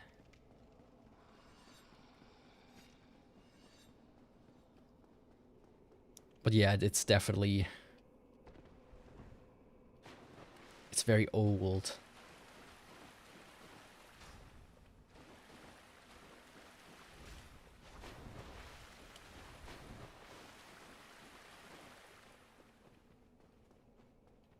Are those roguelikes?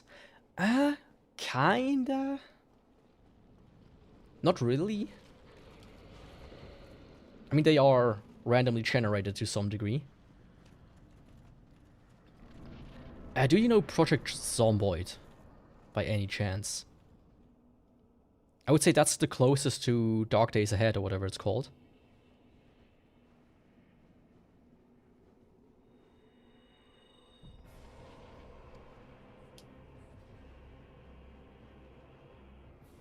Oh, fuck off.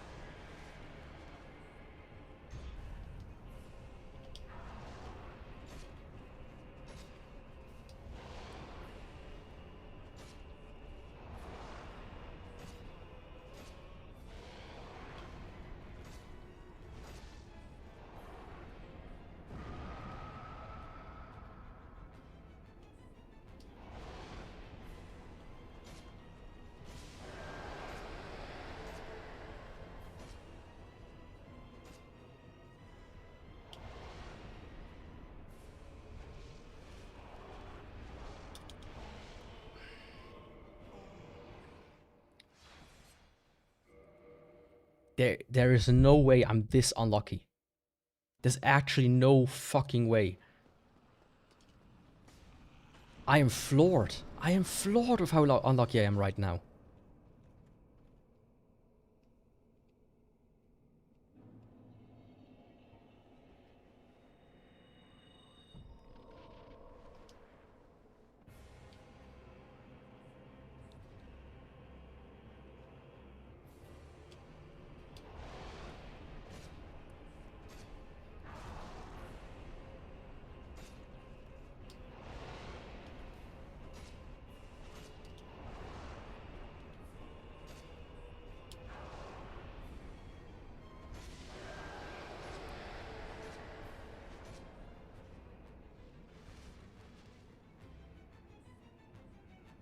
Okay, let's go. I feel like feel it in my urine. That's the one.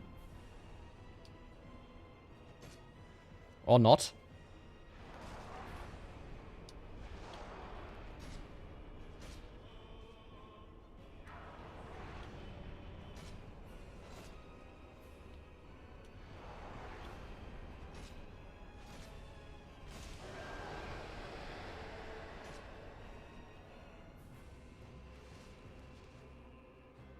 My fair share of roguelikes still have a lot to play though. FTL. I've always looked at FTL and I know a lot of people really like it.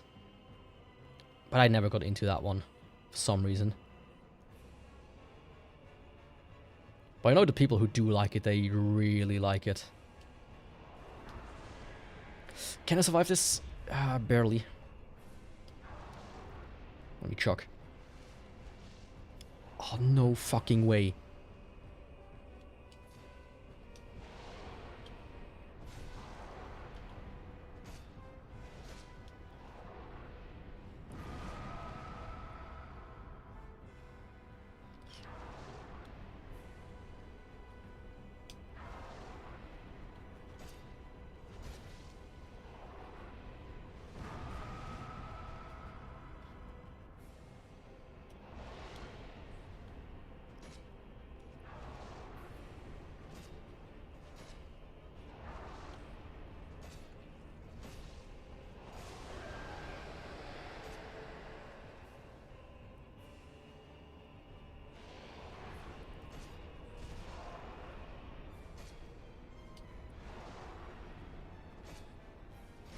Fucking finally.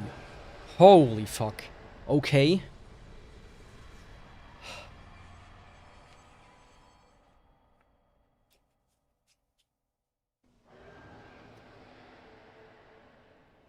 That took way longer than it should have. Man, 4 kings, dude. Sometimes they're super nice, sometimes they're the biggest assholes on the entire planet.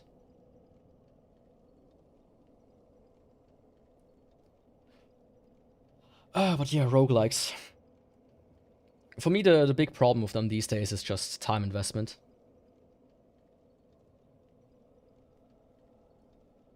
You know, when I think, do I want to spend 600 hours on a roguelike, or do I want to spend 600 hours on, like, you know, 10 to 20 different games?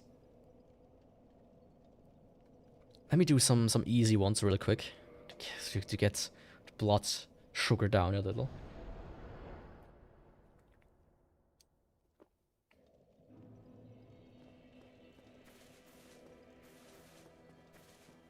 Oh, I regret losing all the souls as well.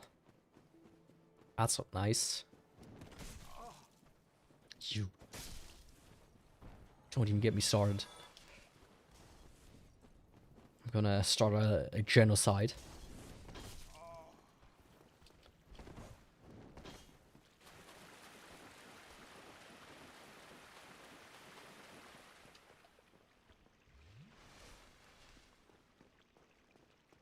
I mean, yeah, that's one way to put it. But there's also, like, sometimes you just kind of want to, right? Complete it. It's like, oh, I want to have everything done in the game.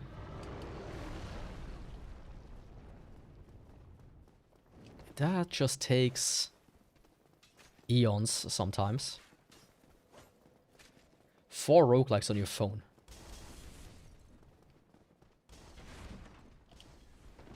Man. I don't play games on my phone anymore at all. I have exactly 1 game on my phone, and it's a nonogram player thingy-majig. I feel like if I would put games on my phone, I would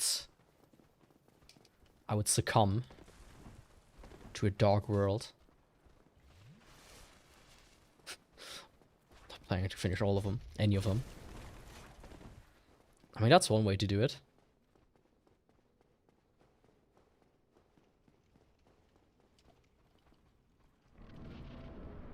But especially like on PC, when I buy them, I'm like, ah, I spent money on it. I want to, you know, finish it. At least to some degree, right?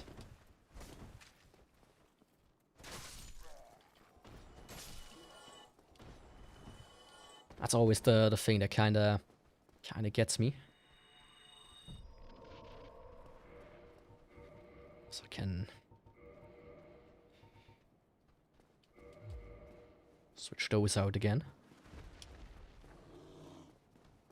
But I get what you mean. Like, if it's just like a pick up, play a little, and, you know, just have some fun on the commute or something kind of thing. Yeah. That's how I used to play Azure Lane, right? Played on the train ride home from work.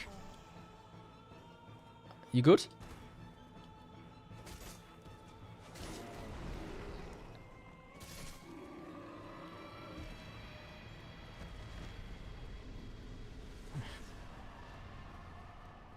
I was worried there that he was stuck. He's gonna come crashing down on me. Okay, that was the Taurus Demon. Might as well go and do... Should I do the Hydra? Yeah, let me do the Hydra.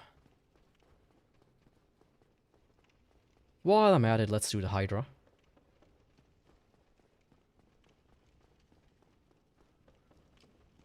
Like, one of the things I haven't done yet, which I might think of doing, is just take my rock ally with me to work.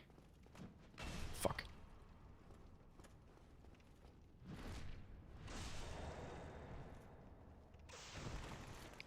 But I always say, you know... Fuck me. Really now? I couldn't roll.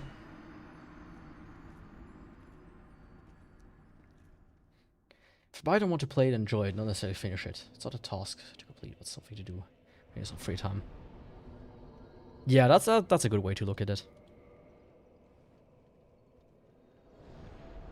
I mean, for me, it's kind of like, it depends on the game. Most games I just do start 2 credits and ignore a lot of the side content. But some rare instances, like the collectathons, usually I'm like, yeah, let's go hog wild right now and get 100%. I did that for Mario Odyssey, and that game is like they wanted to have that nice figure of what, 999 moons, but you buy like 500 of them just from the shop, which is kind of dumb. It's actually really dumb.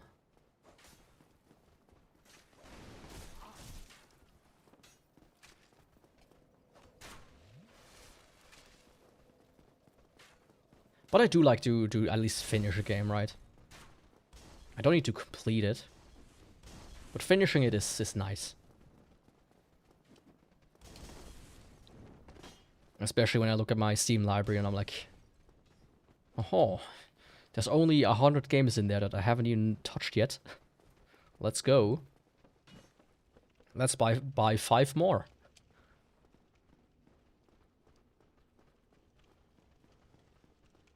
I mean, just next year there's gonna be a bunch already coming out where I'm like, oh, I want to play them so bad. Okay, Havel the Ring. John Havel.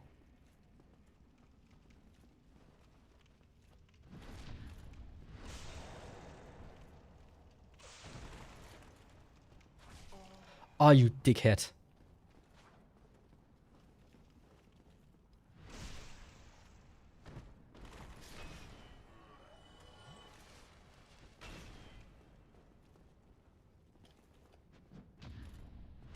Yeah, you thought you could prank me there, buddy. But no can do. That's what you get.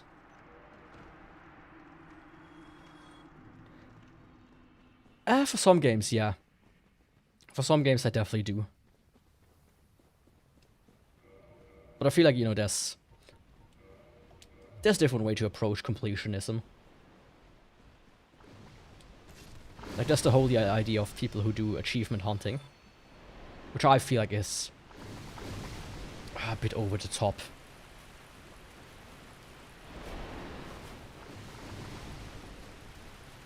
Like, for some special games like Dark Souls, I do get 100% achievements, sure. But not for, like, every game I play. Because at that point, for me, it's just becoming a chore rather than anything else.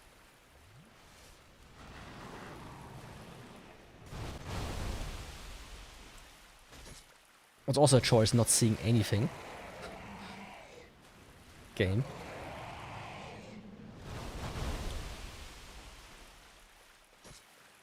Huh?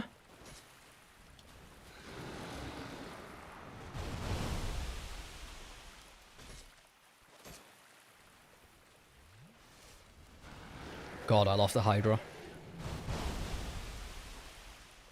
Such a fun enemy to fight when you see absolutely nothing.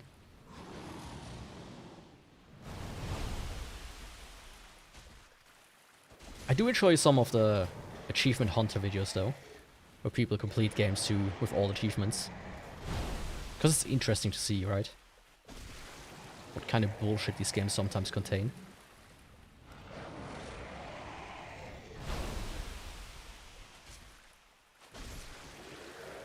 Okay, there we go. Just 2 more to go. One easy, one difficult one. Thought I could get him.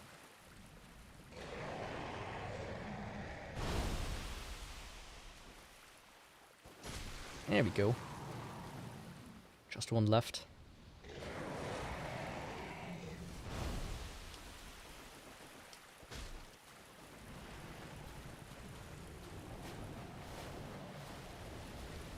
mean, I remember when I first got like 100% in Dark Souls, I was like, hell yeah. That's possible? In the hardest game known to man? No fucking way. I got like all the achievements legit in Stanley Parable. That game has some of the worst achievements in any game. For those that don't know, one achievement is don't play the game for 5 years.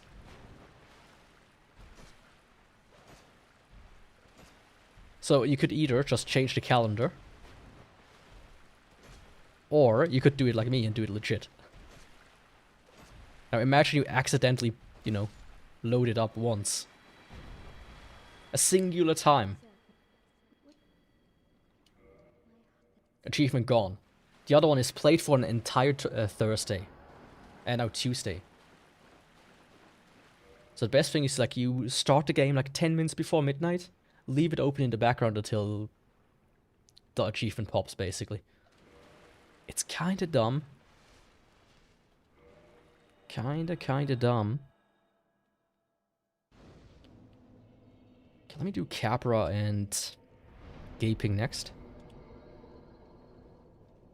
Evil Within. Oh, fuck. Remind me, I think I've heard of the Evil Within one as well. Was it something like being undetected through the entire game? Or some bullshit like that, right?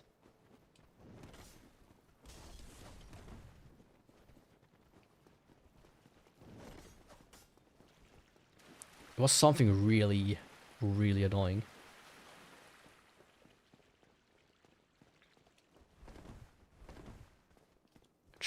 Just for meme, I guess. I mean, that's one way to do it. I mean, here's the thing, when it comes to achievements, there are two that I feel like are kinda... when it's for a meme, or when it's for something extremely benign. Like when an achievement pops when I finish the tutorial, I'm thinking to myself, okay, why? Just feels kind of like, congratulations, you beat the tutorial. Oh, you're so good. You're such a good player. I feel like that's invented for game journalists. Yeah, you're such a good player, little game journalist. You beat the tutorial. Not all of you game journalists can do that. Which is a thing. Cuphead. Remember that one? You actually have to praise game journalists sometimes for being able to complete tutorials. Funny enough. Ah, I don't see anything, please.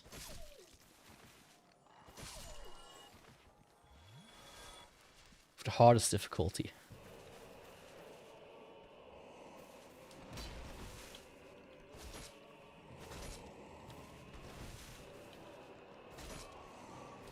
I mean, I can look at the achievements. I do have the game. And see what it has in there. There we go. And now before the door opens, just go and smash these two guys. Before they smash you.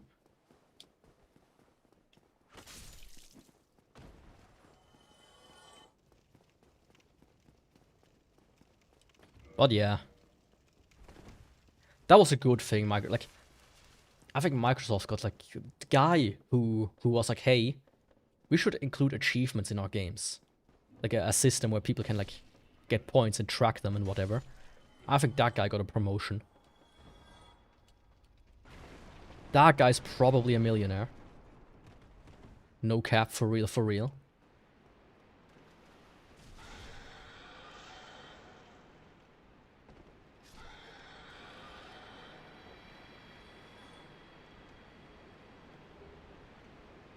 Yeah, I absolutely respect them.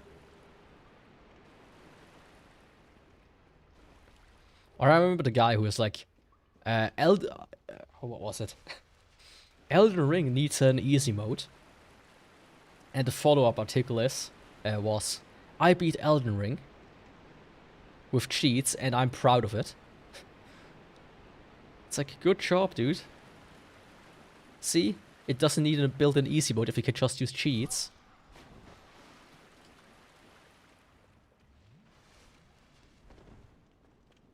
Good job, Mr. Journalist. Or the best one I remember. One of the best ones I remember is... I was like... And my grandparents once would ask me like, hey, Yaku, we need a charging cable for our iPad. Do you have one per chance? Because we go like on vacation and we don't have... And the cable is like broken or whatnot. I was like, you know, which one? Depending on which one, no, right? Because I knew one of them had like, you know, had a USB-C port and whatnot. And then I googled it. And I found like an article of some dude. Oh, fuck.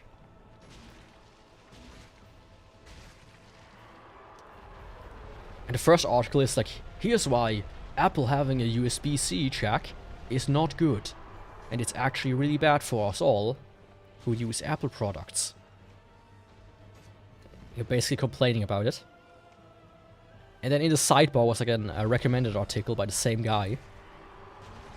Like 2 years later when the EU actually forced it on them. And they started implementing it. And the article was, here's why Apple is so great for including a USB-C on their newest iPhone. It's like, ah, oh, dude. So brave of you. Fucking hell, what? Just hit me.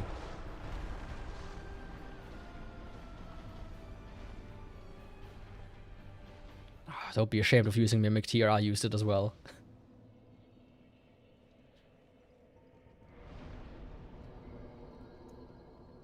Oh, that was not nice. Fuck. Today is like one of these days, right? Where shit just doesn't work out correctly.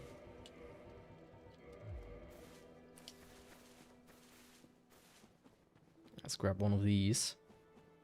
Just in case. But yeah, journalism and integrity doesn't go hand in hand. Especially game journalist.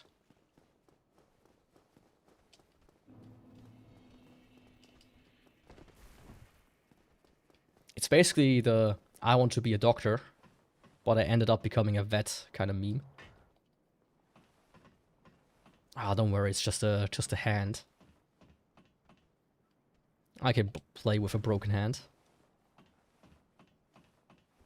But I can't play with a broken heart. Thankfully my heart is beating at a steady 78 to 90.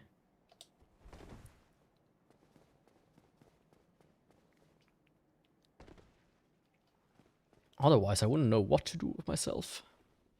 Let's just do it the normal way. Let's not do anything risky.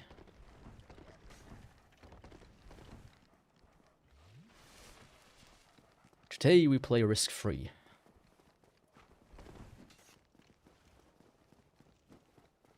Speaking of risk, I want to stream an entire playthrough of the campaign for North Africa.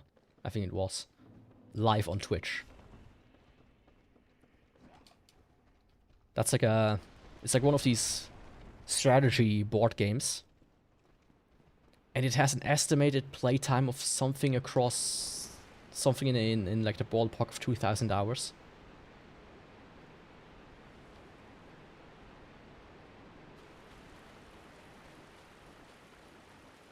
What beats for a stone golem? Well... Every creature has a heart in the right place. So it's a heart made out of gold, you know. Just needs to work a little bit extra.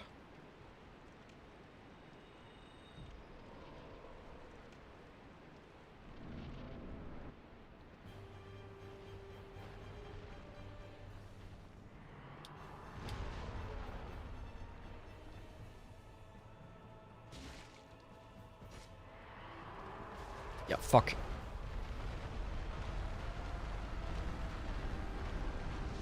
Me? What do you mean, me? I do take a quick break, though. Very quick. I'll be back in a minute.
I'm back. Are you gonna play the game? Which one?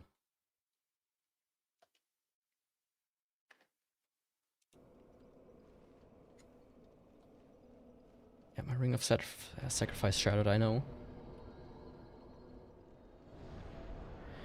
Which game do you mean?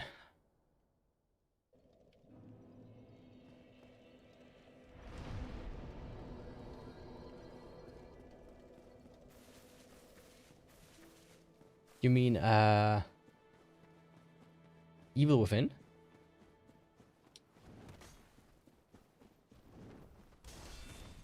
Okay, let's go. Let's finally do this.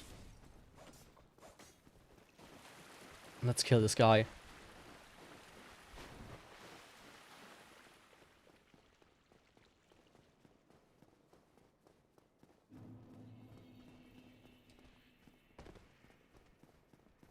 Oh, you mean Stanley Parable?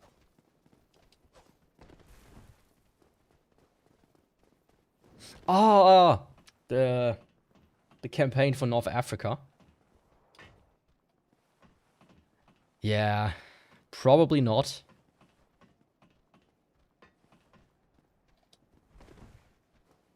Like, you need to... I think it's a 4-player game. And a turn takes like 2 hours or something like that. A single turn.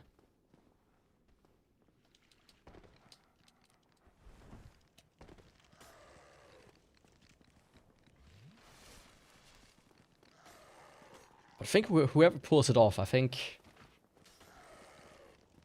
might get quite a few viewers. Let's be honest.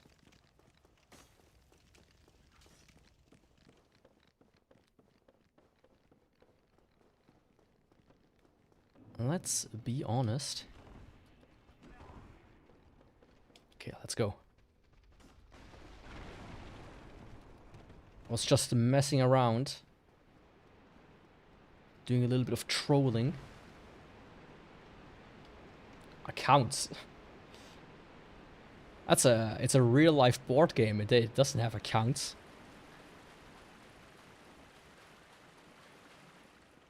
You need 4 people to play it. Real people, flesh and blood. That all are willing to sacrifice hours of their life. That they will never get back.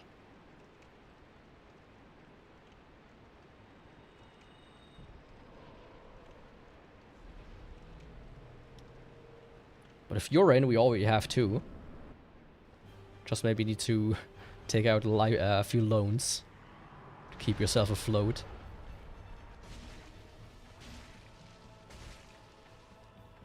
While we play it. Chain sets. Oh, dickhead.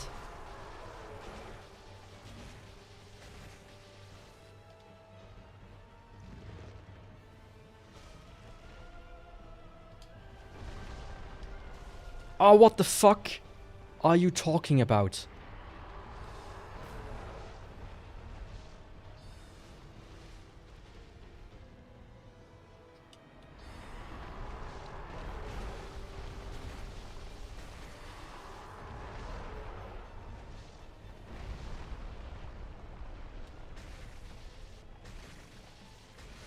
There we go.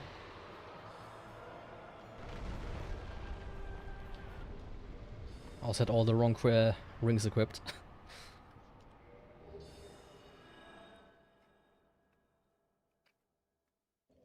Who knows, maybe at some point in time.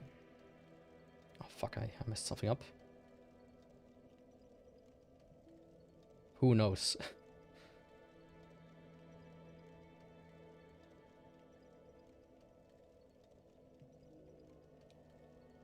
I mean, if I lose my job, it's a bit lonely but doable. Sure. I mean, if I lose my job and I can't find myself a copy, because I think they're quite rare and expensive. Let's fucking do it. Alright. Okay, that was Capra and Gaping. Next up, let's do good old Pinwheel. The hardest boss in the game. But let me actually first repair my hand and everything. Repair equipment. That one's also kinda dying. Go. But yeah, that will hopefully not happen. Nothing to lose, but what you gain might also be nothing, so... I mean, nothing to lose but time. Like, I can see somebody starting it, getting almost to the end and then having like a heart attack and dying. In the last moment. Oh, one final turn. Please. I need to move my airship to B28 and then I win. And then he flatlines. The second he touches the figure.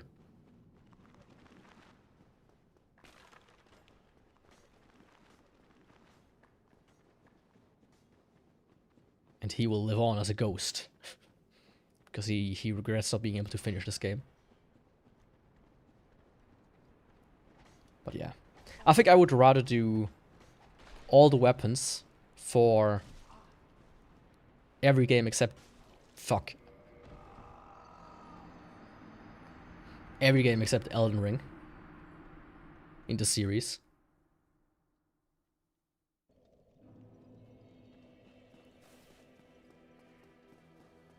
Even the remakes, right?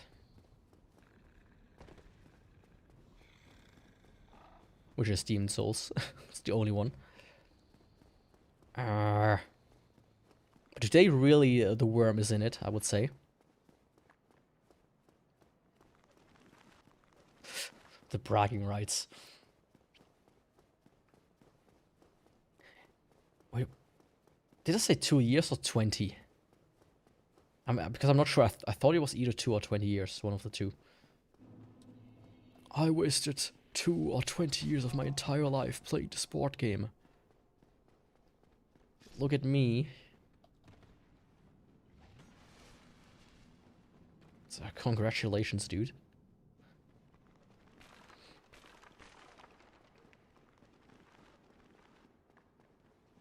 I think I wouldn't brag about that. I would be ashamed of it.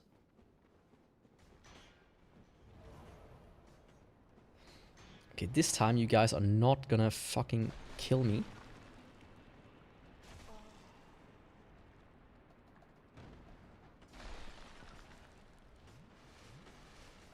I say almost kill me. Okay, let's go. I mean, that guy took the plunge. Oh, hell yeah. Even the wheels don't dare to follow me now. Okay, Pinwheel, how long will he take? 3 hits? 2? 4, even.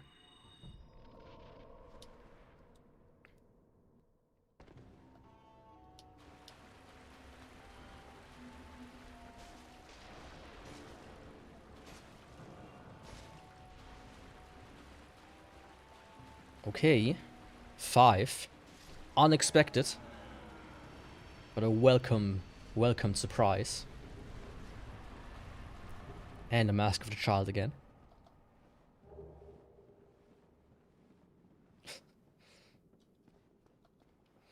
Yeah, you know, you should hire me because I'm a very dedicated worker. So how dedicated? I played the same board game for like 20 years. Okay. So like a million rounds or whatnot? No, one singular one. Haha. I mean, they're probably gonna think you're insane.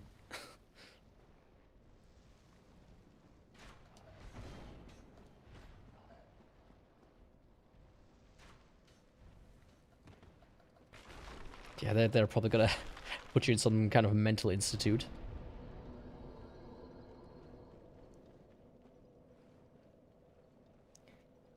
That was Pinwheel.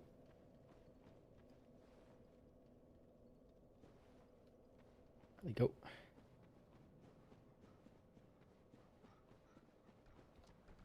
I mean, there's also a game that has an in-game timer of, I think, 900 days until, like, you can finish the game. You know, I wonder, how do you test that? Like, could you test that realistically? Without, you know, setting the calendar to whatever day you need it to be at.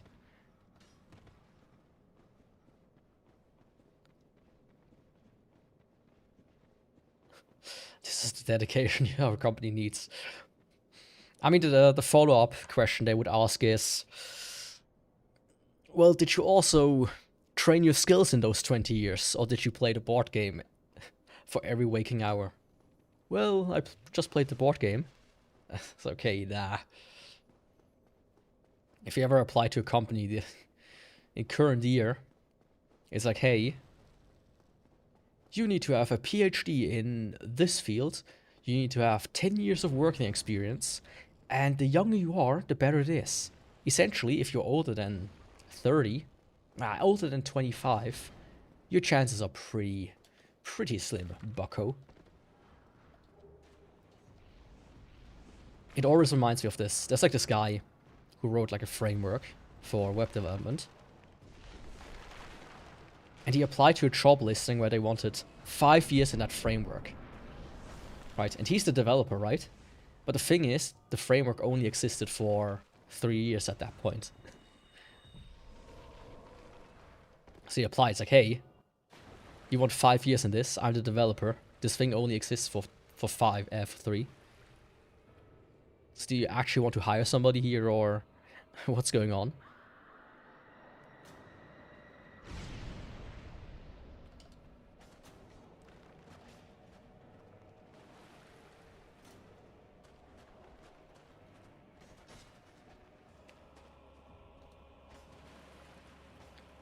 The perfect worker does not exist. Fucking Jimmy Neutron rolls up on his skateboard. On his dog. Fuck! I'm stuck. Door stuck.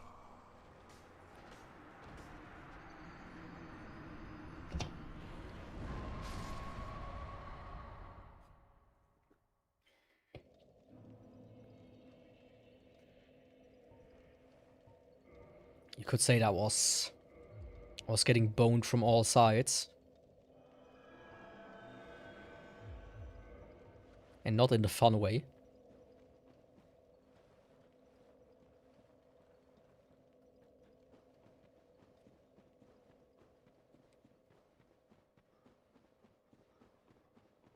Not in the fun way.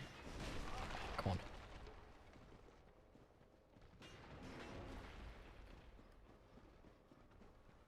But yeah. Yeah. I'm just glad that I have a job. And that I don't have to apply to others right now. I have a coworker. That reminds me. And he's been with our company for not even a year. Not even half a year, actually. Yeah, not even half a year. And they were recently complaining to another new coworker. It's like, oh, this sucks so much here. I'm not getting the job the work that I applied to do. It's been only 6 months, and you know, I want to move mountains basically, and they only give me anthills. I'm like, dude. They were like, you know, I'm already applying to new jobs, but I want to, you know, cash in my vacations at the very least. So I'm gonna do that, and then I'm gonna quit. And I've already applied to new jobs, probably gonna get them soon enough anyway. So I'm like, dude, are you stupid? Like, of course, you're not moving a mountain in 6 months. What's wrong with you?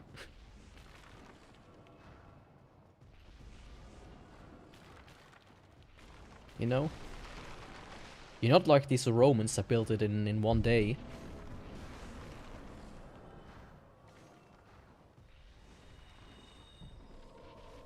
Because Rome was famously built in 1 day. Fuck. Close. Almost didn't get it. So yeah. In this job market, you want to be an idiot about it? Sure, be my guest.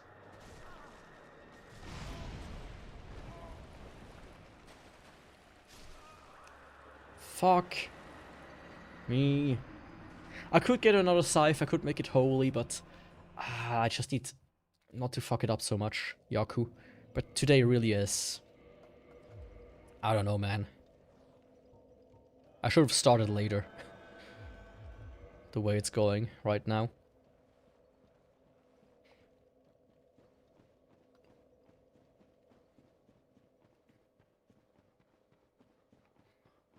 I also always forget to put on the boss HP on the vertical stream. That's my bad.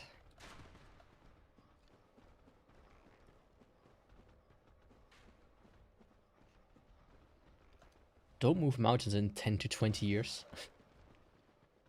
Yeah, absolutely. I mean, you know, I get it. I was in this position once. I thought I want to... I'm a fresh programmer out of school. I want to create the next big thing. I want to change the world with my creation. Nah, dude. I just fixed bugs that weren't bugs to begin with. Because people always complain about the same 2 things. Oh, it works this way. I want it to work differently. Okay, then we make it differently. Well, I like the old way better. Make it like the old way again. Okay, sure. Well, actually, I want it slightly different, but like the new way. But also kind of different. So can you do that? Okay, sure. Are you sure about it? Can we...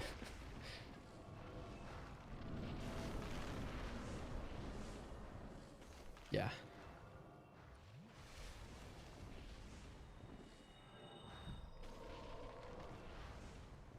No mountains are getting moved in this country.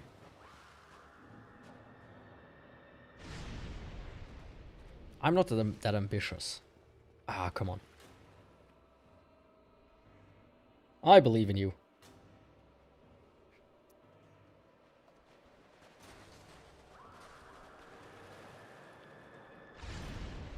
You just need to find your passion in life and then ambition follows.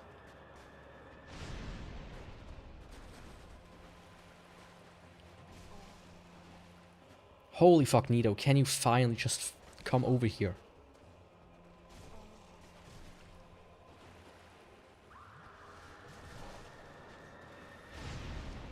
What was that?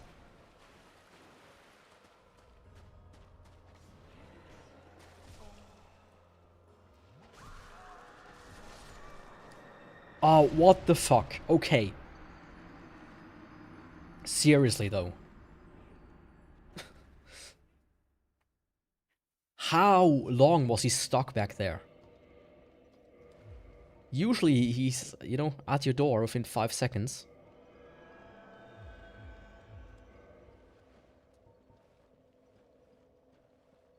I mean, my ambition right now is just to kill this man. Kill this bunched up horde of skeletons. That's my mission. Defeat the dead. And let them rest eternally. For they do not deserve anything else. Maybe you're rotting in hell, but... you know... I'm a nice guy.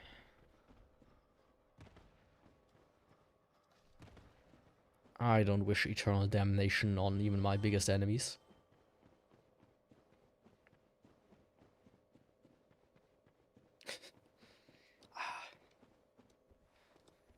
You'll find it someday. Just need to find the right thing, right? Some people are into model trains. Some people are into, I don't know, taking meth.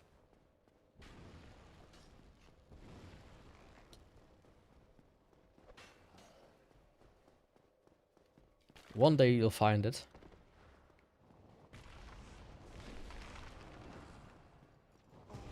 Then you'll become good at it.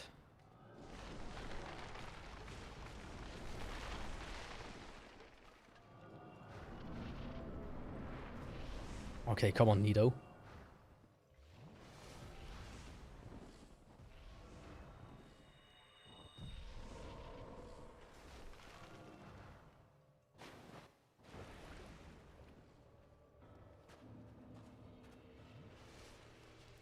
Oh, see how much nicer it is when you do not attack with your stupid sword thing 5 times in a row? He's almost here already.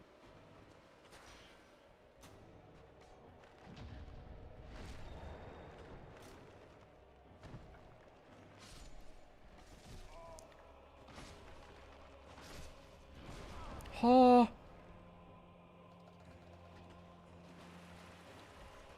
Holy mother of Jesus. What was that? He rolled through Nido. There's no way he got around him. Oh, I'm actually having a bit of a...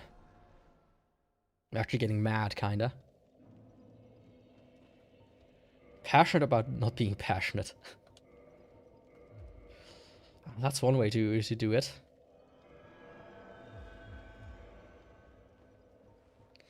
As long as you don't lose the passion for that. But isn't that an oxymoron?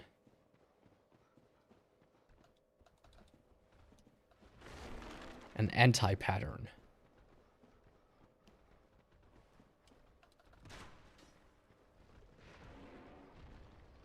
A tear in the timeline.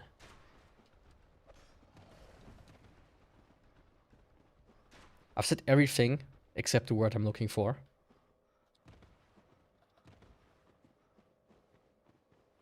In the classic word they say in a paradox. There we go.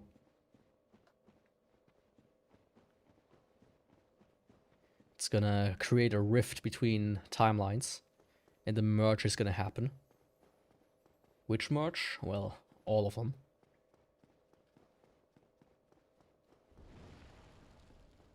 The paradox of passion. I mean, I only know the passion of Christ.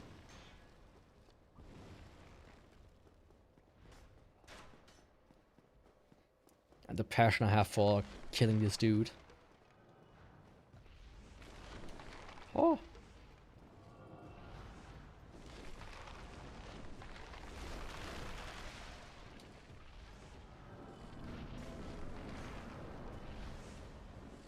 Okay, Pinwheel, let's get the ball rolling. Let's go ballin'.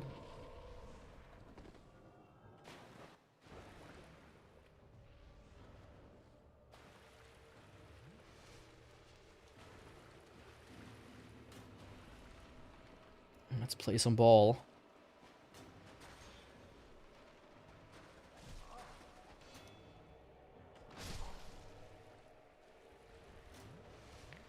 That's how we do things. Right, Nido?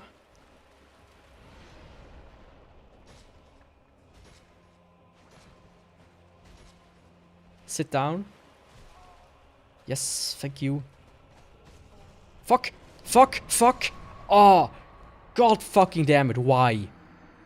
Why? He doesn't usually wait this long to do his fucking thing.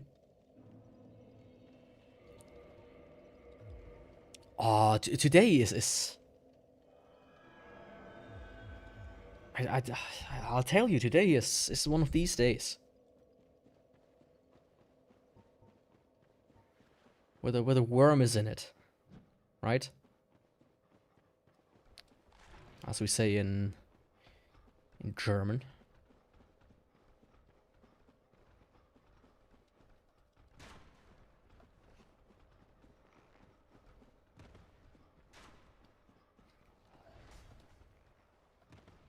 If I wouldn't fuck up so much, today would have been a 3-hour run. Easily. Ah, god damn it. I just hope the wheel is gonna be nice at least. I did update the wheel, by the way. I added names. Because I don't want to have another Uchigatana situation. Where I'm sitting there, I'm like, which weapon is that? There's exactly 1 pixel different between the 2 weapons. Why would you do that, Miyazaki? Is that some kind of ploy? He did that because he knew I would do this challenge. You know, years after the game came out.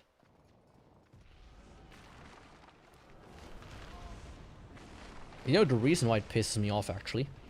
That it is in the game like this? Is because this is a remaster. They could have fixed that. They could have absolutely fixed that.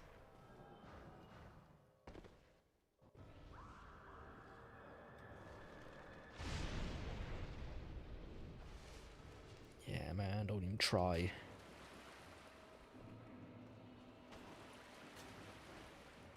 For those that don't know, the Chaos Blade and the Uchigatana have almost the exact same like weapon icon. It's like 1 pixel different. Even though the Chaos Blade has a red handle.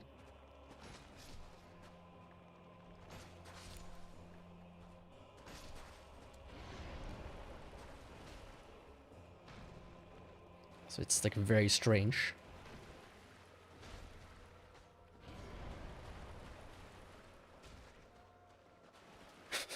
Yeah, absolutely.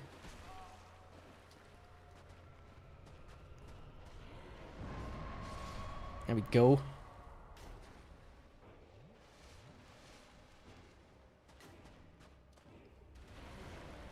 Wouldn't function without it.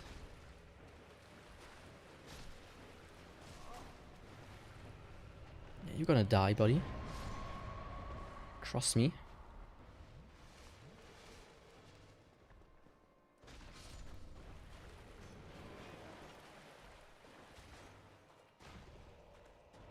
There we go, finally. Skeleton even dropped something. A falchion. Falchion.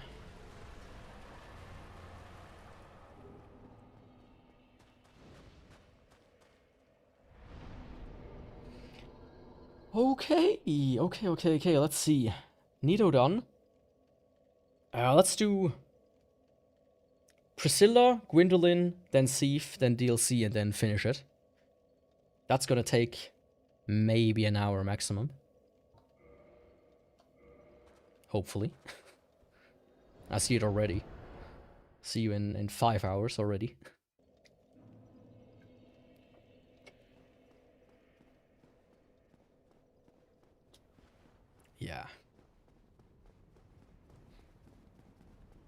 I mean, maybe you will get your wish for the gargoyle axe soon.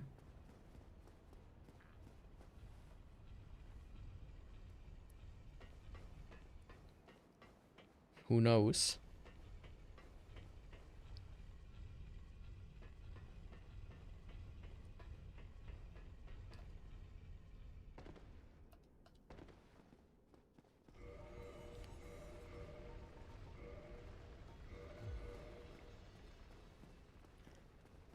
First I'm gonna do Priscilla. Should be easy.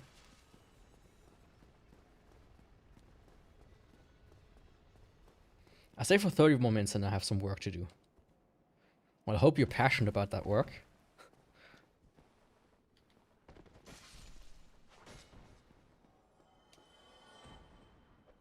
Because it would certainly help.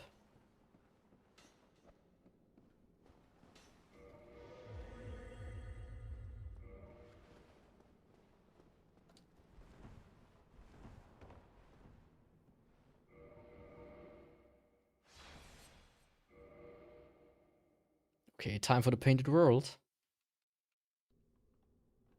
Let's go.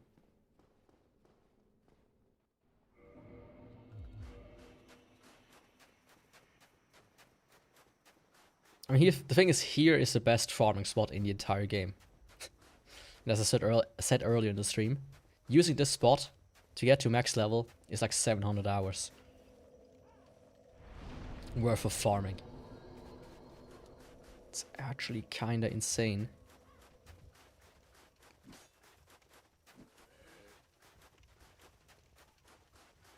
Not just kinda, it is insane. There's like a guy who made videos about reaching max level in Dark Souls. In all the Souls games. Except Elden Ring and Bloodborne. For Dark Souls it is 18 years of continuous play, if I remember correctly.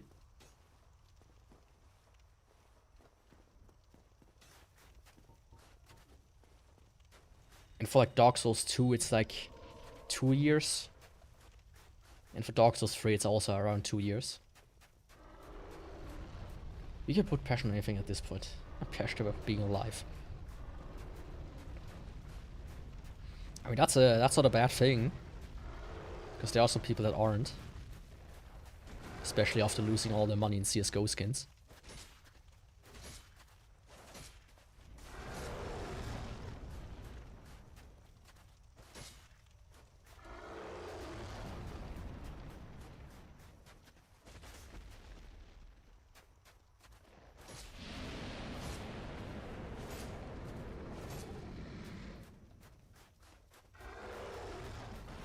It's so nice when you kill the dragon easily. There we go. What do I mean? I mean, there are some people who put their life savings into those, and yeah, they're fucked. I mean, you said it earlier, it's what, 15 deaths so far? I wouldn't call that passionate for life.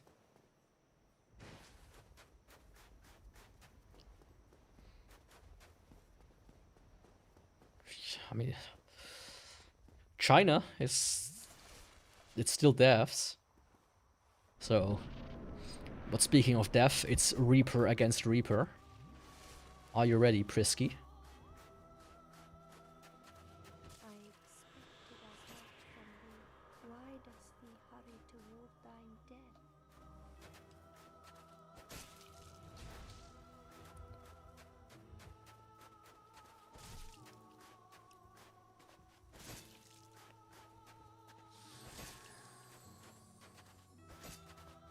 Haven't gotten her tail in a while. Not that I need it, but there we go. Goodbye, Priscilla. Thanks for the tail. Appreciate it.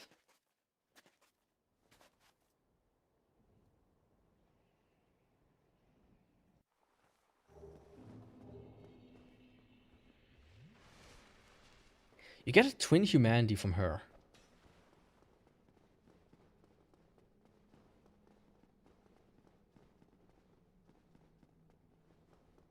Yeah, I already have it, by the way. Yeah, by the way. It's the Life Hunt Scythe. It's this one. Yeah, this one. It has a very interesting mechanic, if you've never seen it. Should I do it against these guys? Maybe. See? Did you see what just happened? Essentially, you get... You inflict like 50 bleed per hit, but you yourself also take like 40 hit of bleed damage yourself. So it's kind of a trade-off weapon. Hey, that's not fair. Buddy boy. Don't just attack me out of nowhere while the stairs are spinning. Yeah, you get bleed. So, best thing you can do with this is like up your bleed resistance by wearing one of the bleed rings. Which I don't have right now.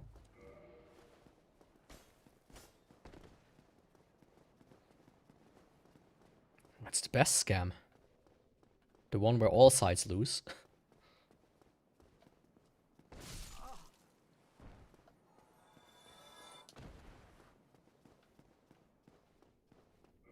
Let me unequip it though. I mean, this is also a scam, by the way. That this is also called a Scythe. This is clearly an axe.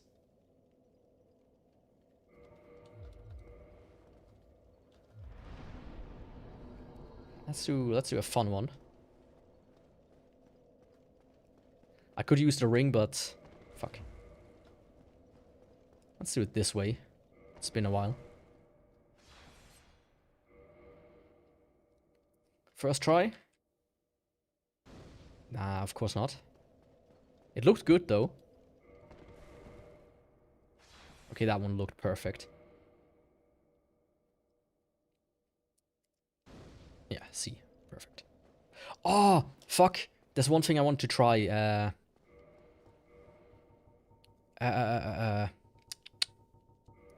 If I... It looks like a halberd or an axe. Yeah. I need to drop this. There we go. Kneel. Yeah. Join Covenant.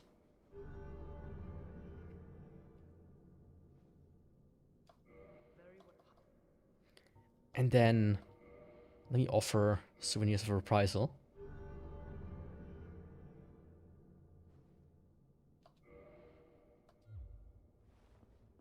Okay, you do not get a second one.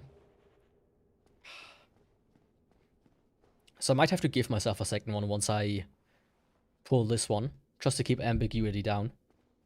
That's the only reason why. I mean, the thing is, in Dark Souls 1, even though the Scythes have like their own moveset and whatnot, they're all classified under the Halberd class. Just so you know.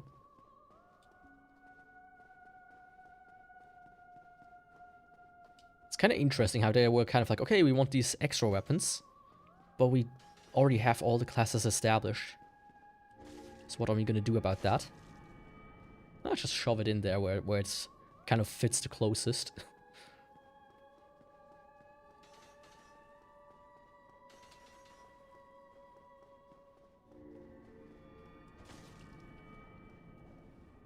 That's gonna work out perfectly. Also, I think last run I failed to pick up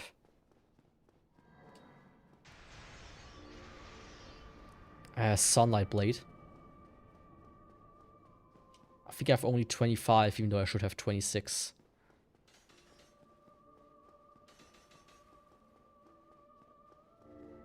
A dickhead.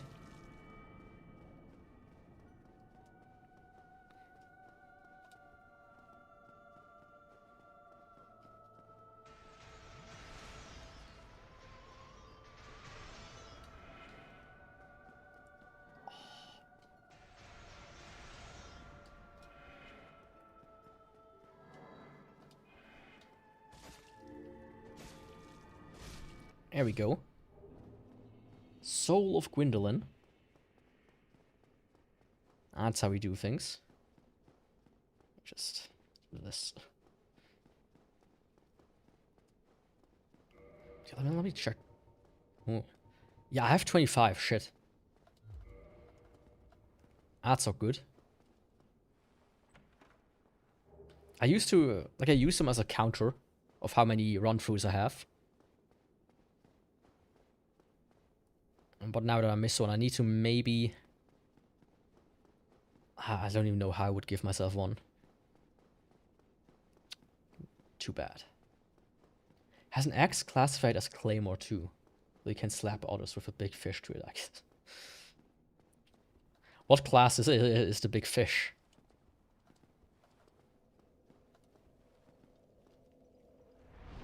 Is it a club? Oh, hell yeah. That was the two... That was Gwendolyn and come on. And Priscilla done. Okay, let's go do a very quick Scythe skip.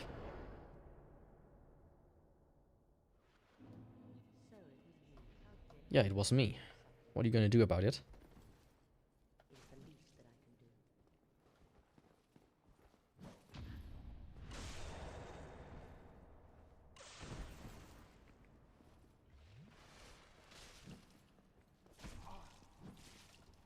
Ah, you whore. Fish more.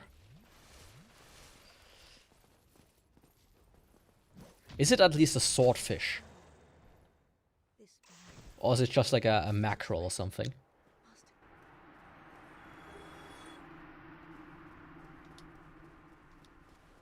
Because one would be at least more fitting than the other.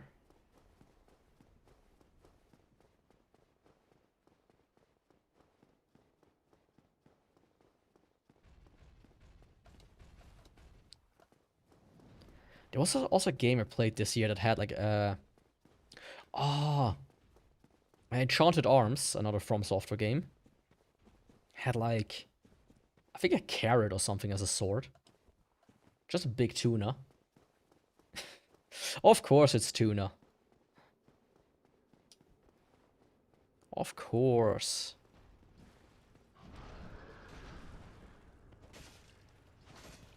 What else would it be?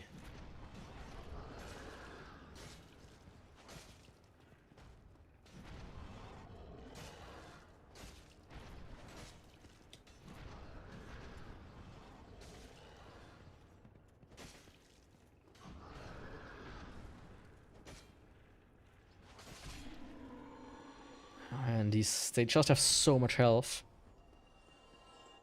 These stupid boars.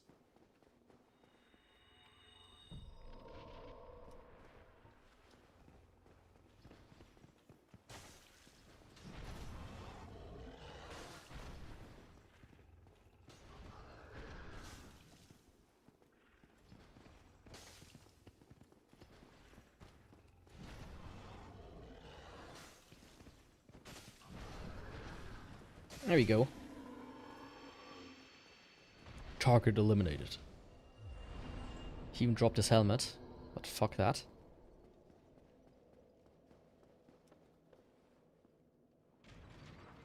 Okay, it's time. Get dependent, skip to prison, kill Scythe, and then enter the DLC.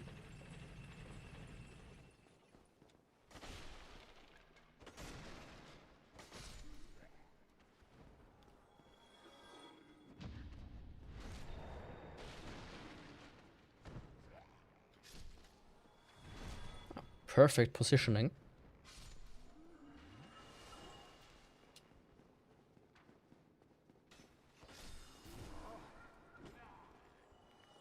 That wasn't nice.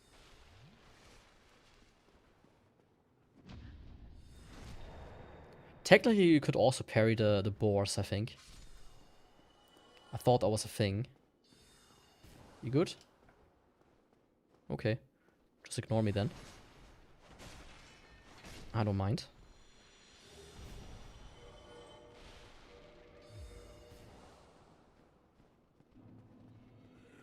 I don't mind at all.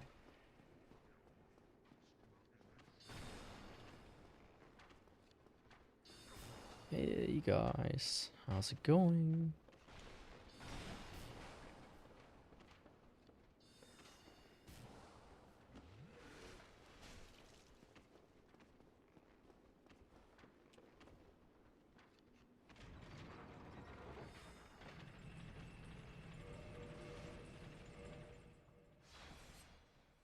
And for those that have never seen this one, it's the easier... Fuck. Prison skip, if you don't mess it up, that is. Also, for those that don't know, Dark Souls has like a menu blocking mechanic. I think he didn't move. When you are too fast, it blocks you from moving the menu.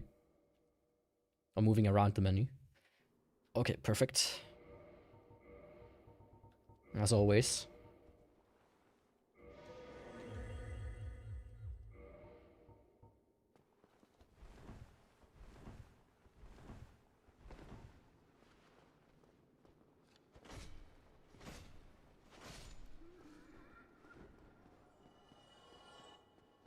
I mean, that went quite swimmingly, and Scythe himself is no problem. He's gonna go down, I would say, under 2 minutes. I trust him to do some bullshit, maybe.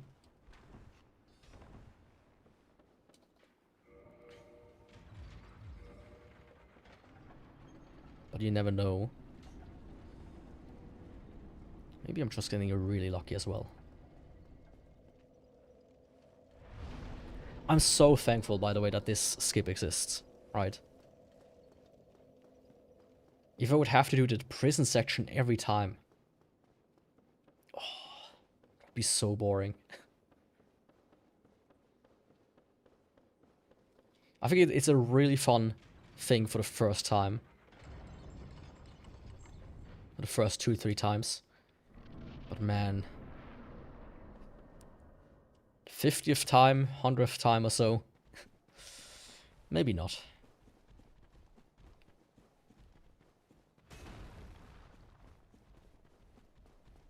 Hello, little golems. How are you doing?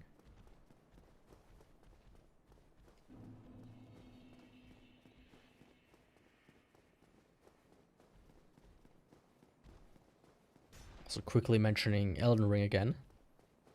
They had that one puzzle, right, with the snow, where it shows you like weird puffs of clouds or whatnot, or smoke. That really confused me. And here's the thing. They did it already here in Dark Souls 1, and they did it so much better. Look at that. They have like things falling and they land on the platform, instead of just weird thingamajigs floating in the air once you get close enough. This is so much of a better solution than what they did in Elden Ring. It's unreal. It actually is.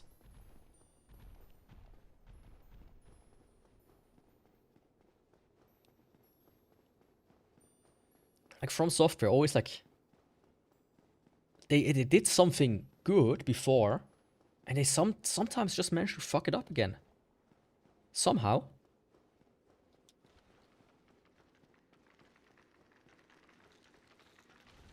Which is why some people say the interconnectedness of Dark Souls 1 might have been an accident. Oh, I think there's no... He might have not gotten in. Let me just do a sandy check. Ah, he got in. Abort.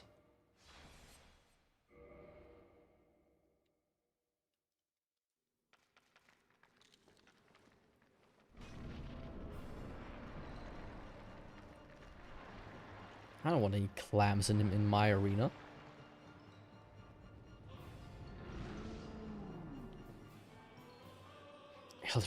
Yeah. You have to do it. Or I have to do it. Because the entire rest of the world has nothing but good things to say about the game. And shuns everybody for who speaks the truth. When will I finish Dark Souls? Roughly an hour maximum.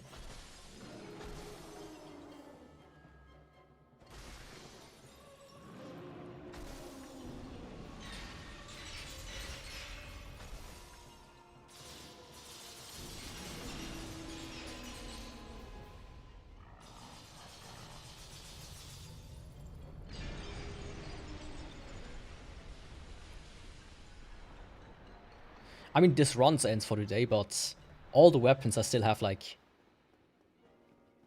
100 something runs to go. There we go. What's next? Either today or tomorrow I start Kingsfield 2 or Kingsfield 1, depending on which region. In Japan it's Kingsfield 2, in the West it's Kingsfield 1.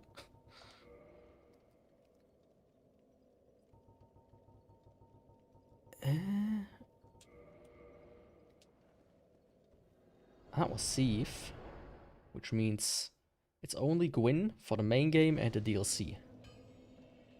Oh god, fuck, I cannot hit the checkboxes, there we go. So that's roughly the plan.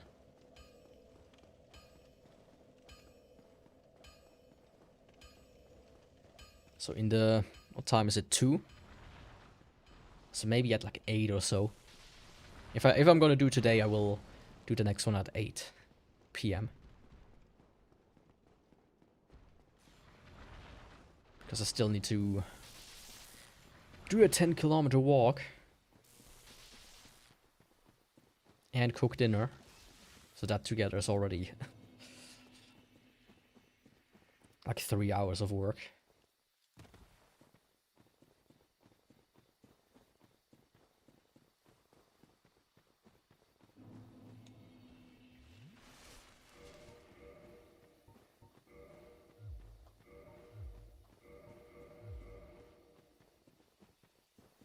Can't wait for Bloodborne. Well, you do need to wait a while though. I say, but I'm gonna. Here's the thing. I will re-mention. I plan to do like a end of the year stream, just going a bit over the year itself and what I plan next year. Lots of Soul stuff next year, by the way. I mean, at the beginning of the year, Code Vein 2. Then we still have the Elden Ring DLC. Fucking Lies of P is also on the list. Duskbloods also comes out next year.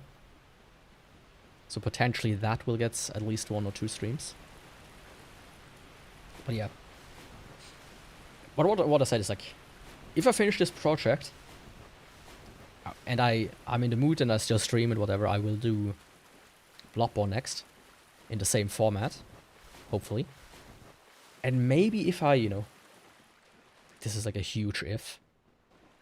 This is like a Chase in the Thor Hall kind of if statement.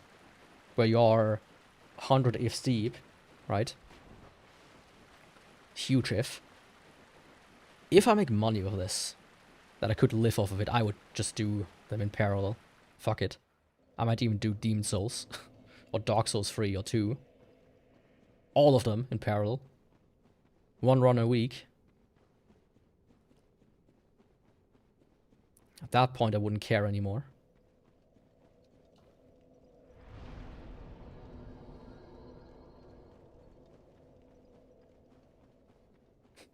Except that one. Here's the thing, when I do all bosses in these games, it works out because there are a reasonable amount of bosses that aren't just repeats over and over and over again. In Elden Ring it would be, okay, let's do one 24-hour run doing all 248 million bosses. Let's go.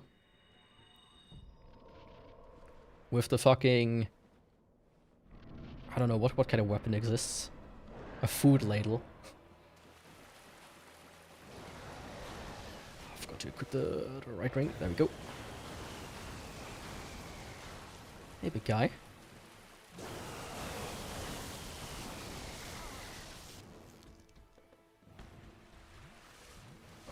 You good? Hello? You in some ugly mood right now?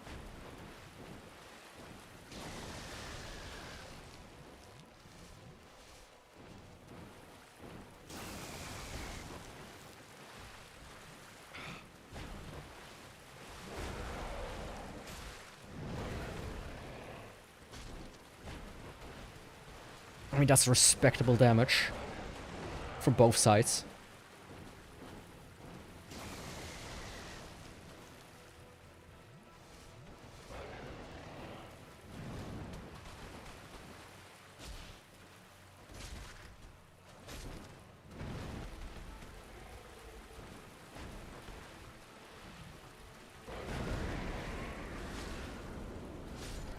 There we go. And mini bosses plus hidden bosses, including the DLC, of course. What else?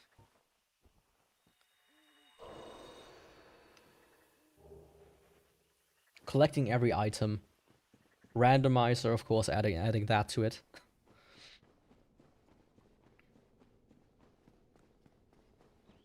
I mean, it's an infinite content machine as long as people want to watch Elden Ring content. Which is debatable how long that'll last.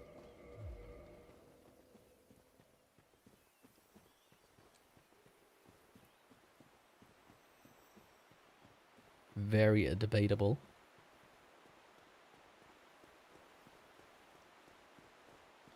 Hello, gardeners of Ulasil. I'm a gardener as well. I have a scythe.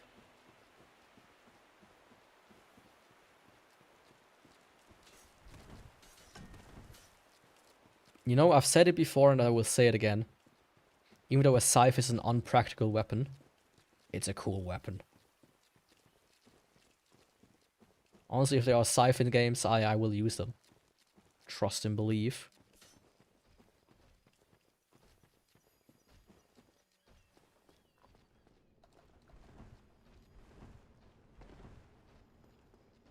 I mean, yeah.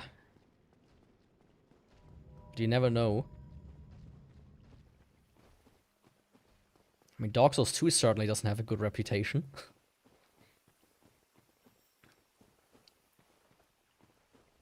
Yeah. Speaking of good reputation, Scythe has Scythe.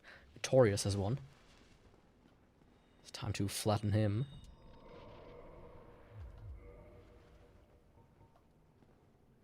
Hello, little guy.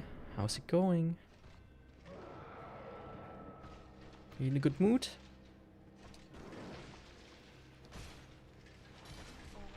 I think he is.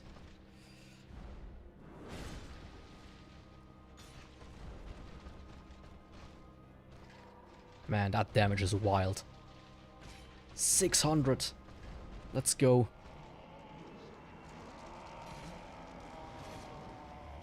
Okay, you can knock him out. It's just really... kind of close.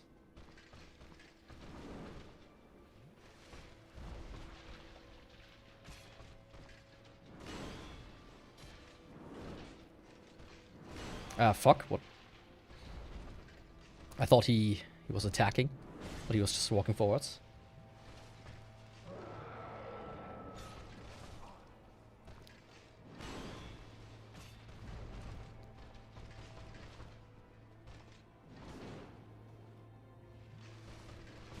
That was dumb.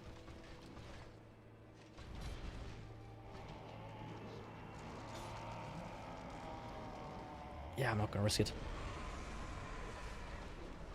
Yeah, I recently watched a video about the breakable doors in Dark Souls, which is such a cool mechanic, and breakable chests as well.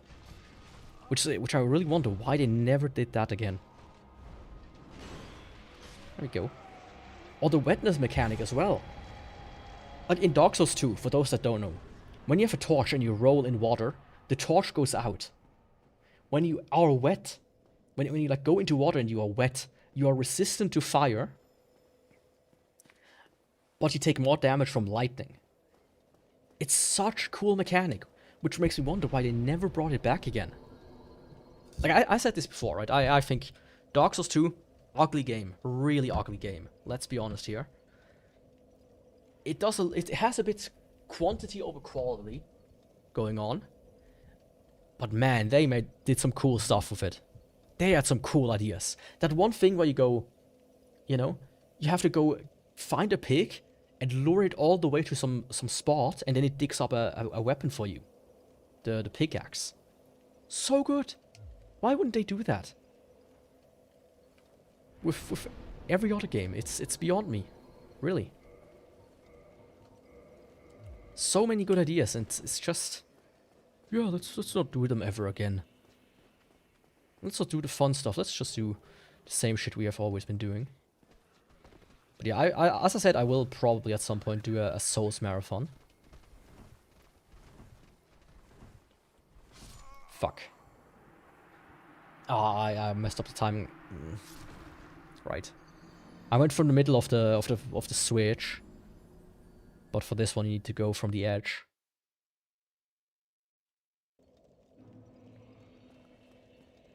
You're missing some in the boss, as you've never done them, or you just think they're kind of cool.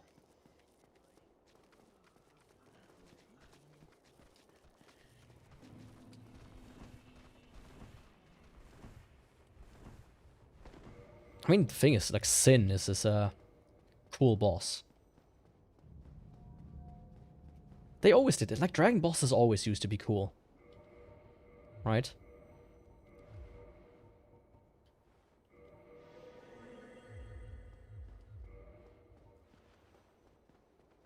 Which is such a shame that people seem to not like them in Elden Ring. Because I still like them, right? As I said, some of my favorite bosses were actually the 2 dragon bosses. And the very first dragon you encounter on the lake, whatever that is. So good.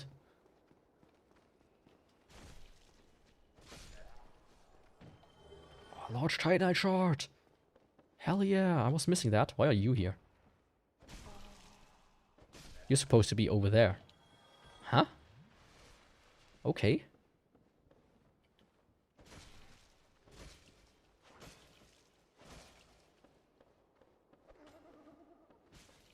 Also, the mimics in Dark Souls 2.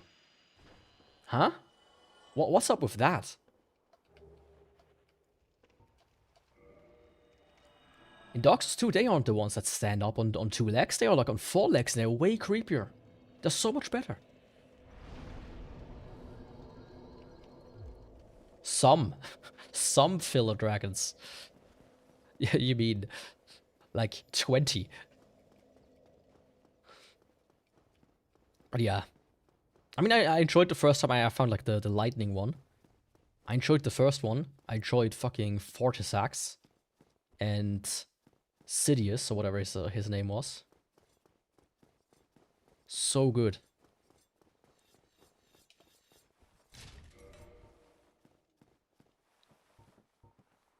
Ah, fuck. I forgot. Need to first go and enter Calamit's arena.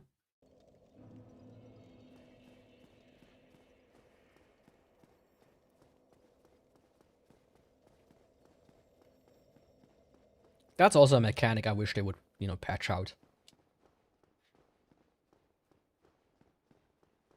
Or allow you to skip it at least. It's like a cool puzzle for the first couple of playthroughs, but after that it becomes a bit of a hindrance.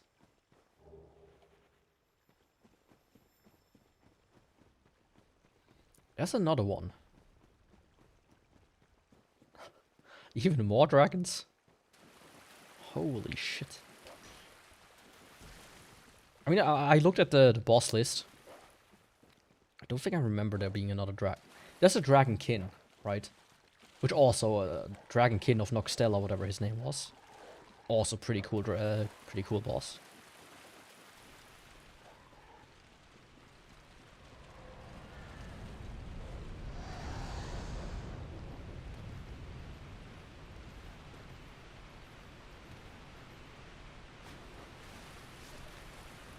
Pretty cool boss.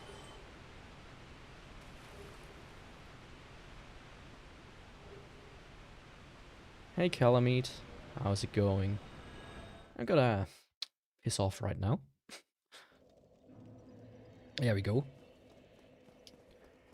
Something I found out recently, because I tested out.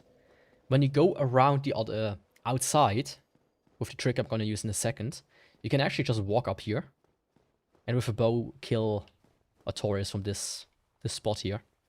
You can just shoot him with the arrows. It's kind of funny.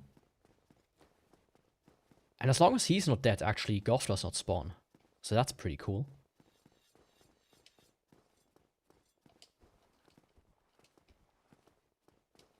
Speaking of Goth, time for him to shoot down Calamite. Right.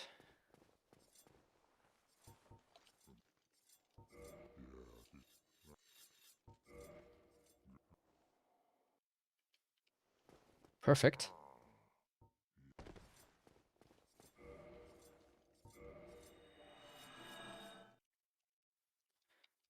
Should I do Manus first or Calamite?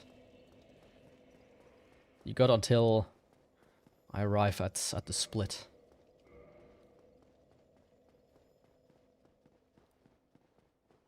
First one that's posts in chat will be the one I will take. Otherwise, I take Manus first.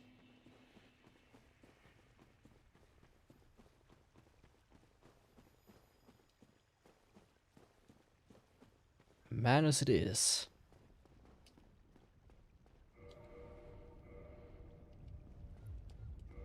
Okay, Calamite. Let's go. Almost too late. I think he should go down relatively quickly. Also, what I learned recently is the dragon in Kingsfield, right, is probably what Calamite is based on.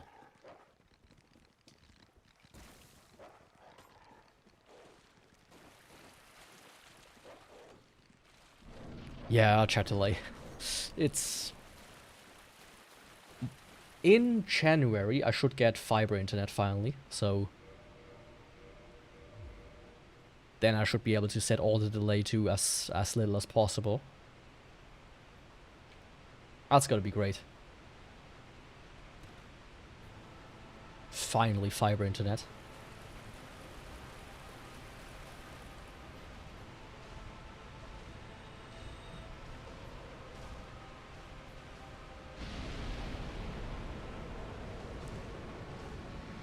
Hello, Calamite.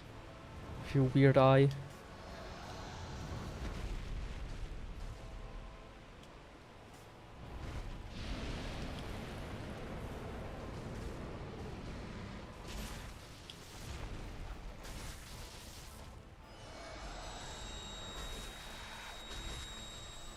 That's some respectable damage.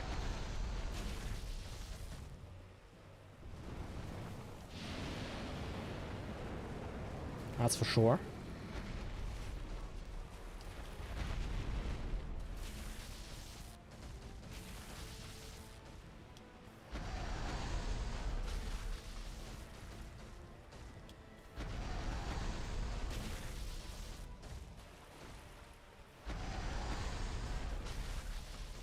Actually, against him, and with the Scythe, the heavy attack is actually kind of useful.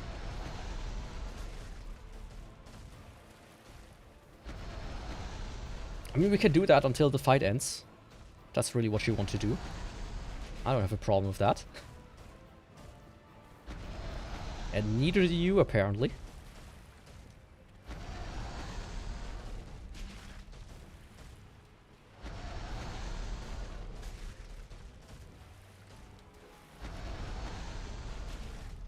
Okay. Fuck.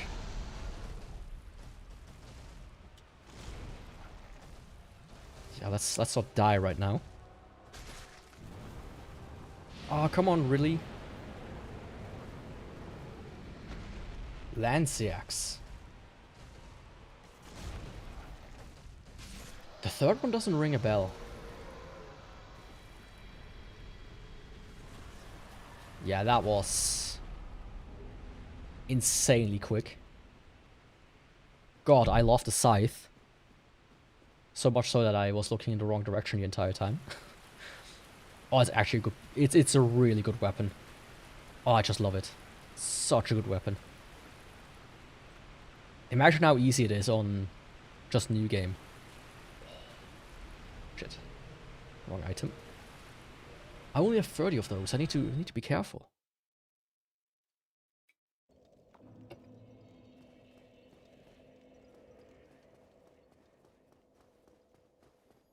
Outside the city. I have to Google this later. Just name-wise, it just really doesn't ring a bell for some reason. Oh, look, no. The name rings a bell, but visually I cannot remember. I mean, I'm in general more of a visual guy anyways, but...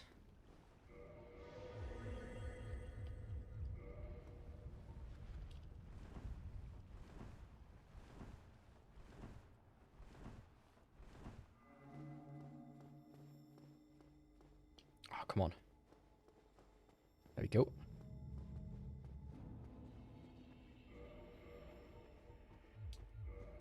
I don't know why they put like a weird trigger inside of the shaft. No, I actually do. Fuck. I want to say I don't know why you cannot activate them without running out. But the reason why is because otherwise you could just fall down. And you would activate it in your dying animation. That's why. That's why you cannot activate it out of the gate when you do this trick. Clever, FromSoft. Very clever. Like, I actually mean that. I think from a programmer's perspective, that's a very clean and simple solution. Instead of doing it very complex or whatnot. This is an extremely simple and clean solution. I really like it. To quickly quick out to turn off fall damage. Oh, it's one of those that teleported away. Yeah, I don't like those. Those are bitches. And I don't like... Oh, pussies. The only pussies I like are the naked ones that I have in my home.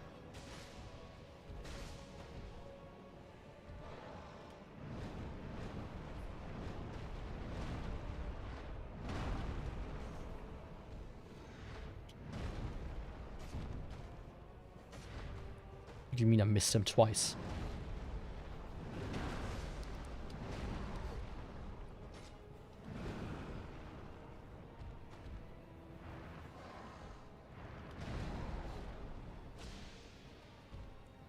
Come on, madness.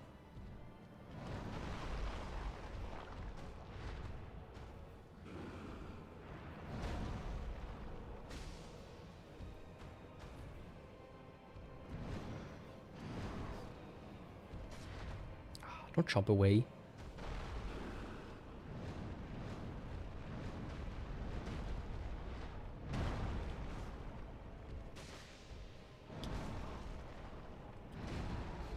Oh.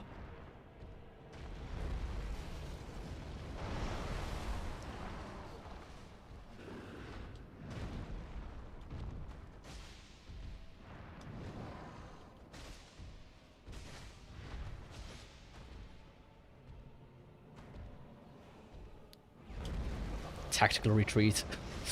Yeah. In my business, we call that being a weakling. Or in German, a soft egg.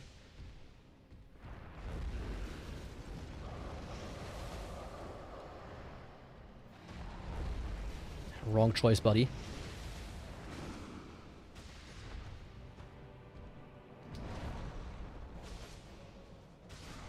There we go, that's how simple you kill madness with the Scythe.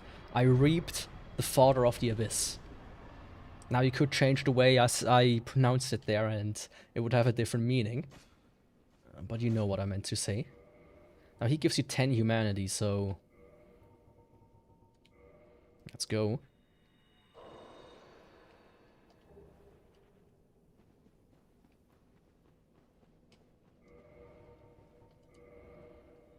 Okay, let me get to... I think 2 should be enough, actually. Potentially. 3 level ups in one run. I mean, pretty good.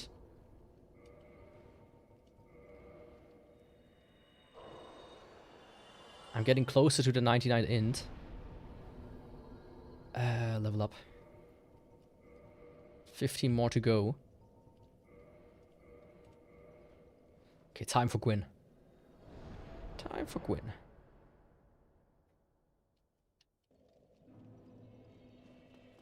Of course, ring setup wise, it's gonna be...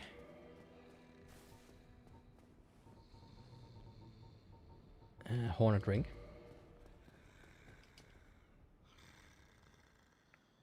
A lot of buffer. Yeah, sometimes that just happens. Man, I recently was like watching a streamer, and that wasn't buffer, but an ad. Man, as a viewer, it's like the worst thing when the streamer you watch is actually partnered or affiliate.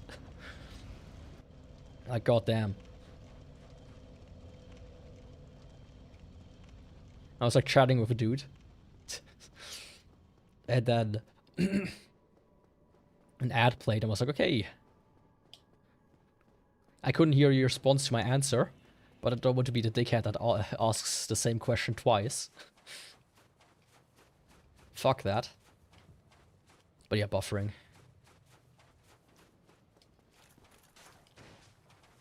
It's like funny, right? Today, when something is buffering even for like half a second, I'm like, this is bullshit, I hate this. But when I was a kid, right, we used to preload our YouTube videos. Because our internet was so bad, and back in the day it just took so long. You opened up the YouTube video you wanted to watch, and then you just went and did something for 10 so you could watch a 5-minute video. But these days YouTube doesn't even buffer the full video. They only buffer like a couple of seconds and then stop doing it. It sucks, but that's just how it is. It do be like that, Mr. Stancil.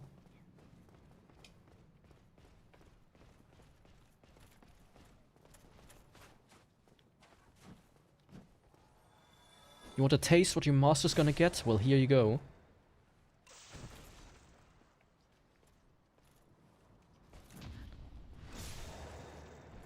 Ah, yeah. I mean, it sucks when it happens. But be assured, I don't mind if somebody asks the same question 5 times in a row. 10 times in a row? Maybe a bit excessive.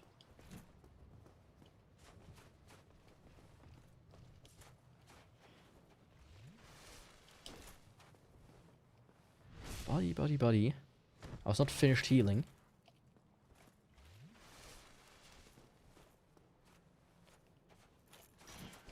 Honestly, halberds are the ones that I know the least how to parry for some reason.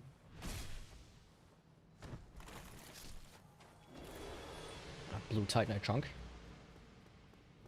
For some reason I just never managed to get the timing done correctly. I could do RTSR as well, if I would really want to. I mean, this would take 5 seconds to kill him then, but let's not overdo it. The worst possible time as well.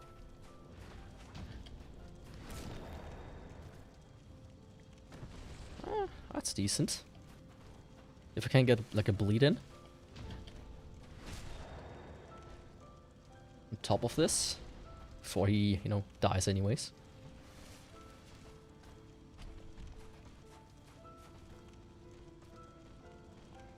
You good, bro?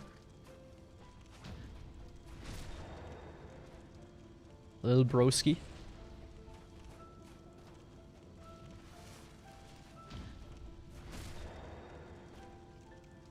Or how some people say these days, Unk.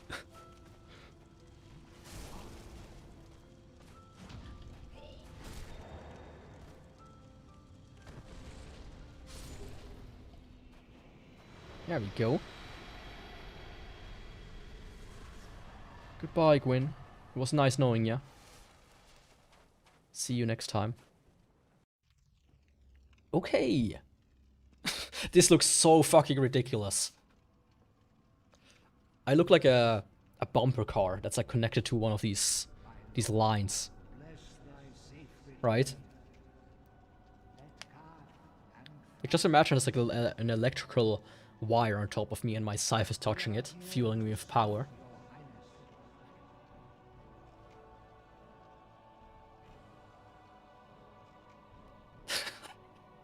This looks so dumb.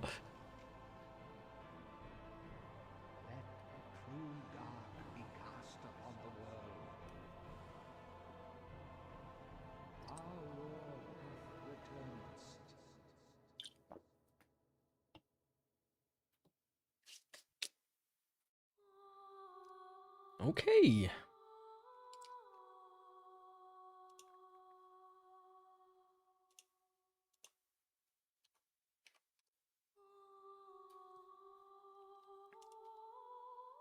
Let me now quickly...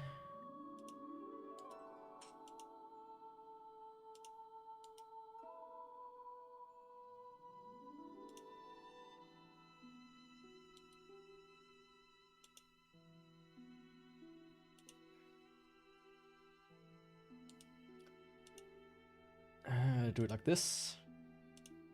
Perfect. Okay, which weapon is it gonna be for the next run? Depending on the weapon, it could be really fun.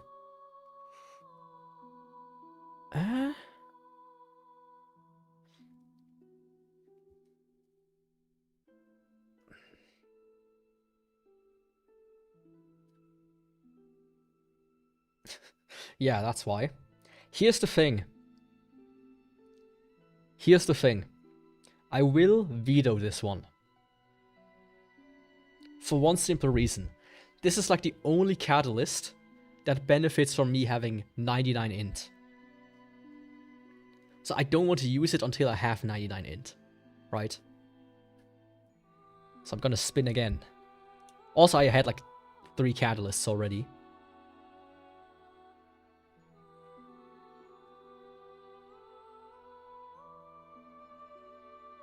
The Dragon Greatsword, okay. Okay. I see what you're doing, game.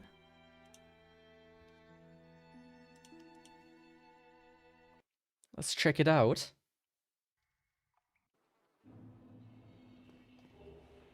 The Dragon's Greatsword is actually really interesting of a sword. Yeah. Like, I could do TCC, but... it's gonna be so easy, first of all. So I might as well, you know, want to do it at full power.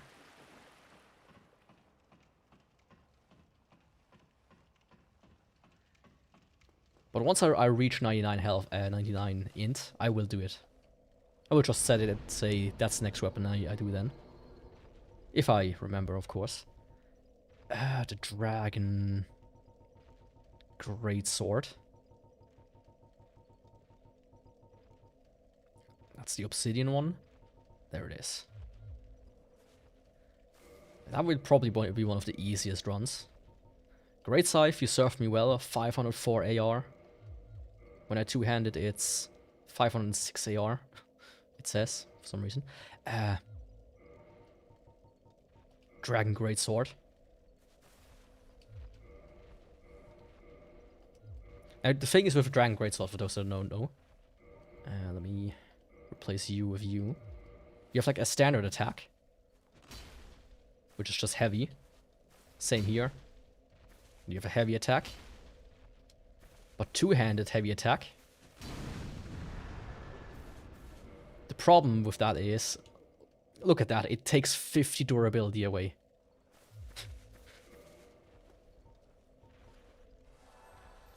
Of course, it's gonna be powerful AF.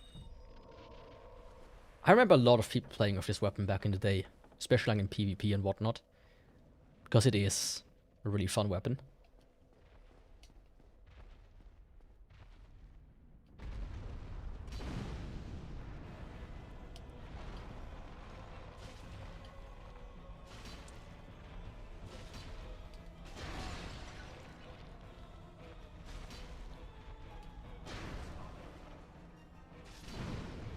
God damn, this is a weapon. Now this is a knife. That's a real man's knife. What's this? Is that humanity? It is. And I think I can go and upgrade it as well. Oh, it's heavy though. Oh, it's 24.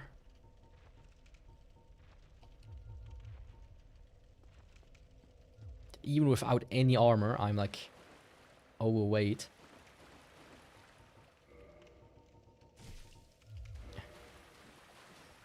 Give me a second, buddy. So this will be lingering plus Havel.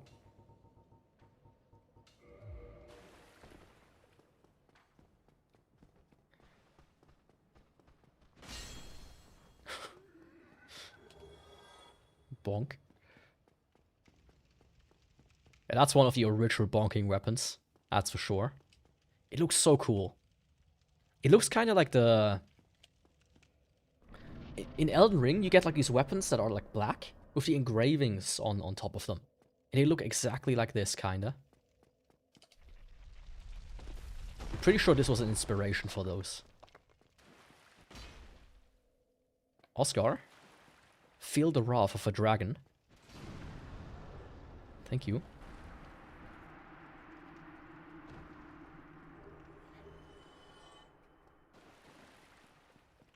Oh, I'm gonna be hyped for this one.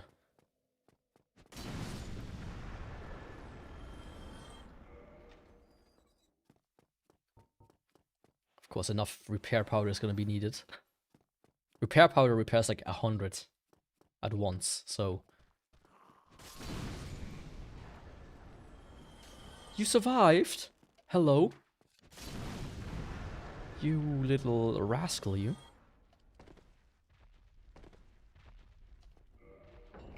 All the figures that I named, by the way, for the 20 years to get to max level was when you only farm in the asylum. I forgot.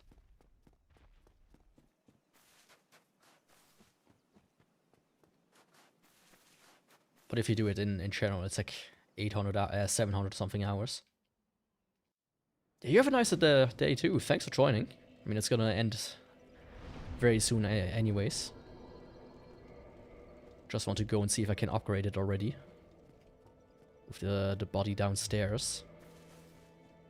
Oh, this is gonna be great. I can already see it. Bosses are gonna melt. This is like a hot knife through butter. You know how it was back on YouTube? A couple of years back. 1000-degree knife. Cuts through everything. Yeah. Yeah, buddy. Can you upgrade my sword for me? That is at 390 AR.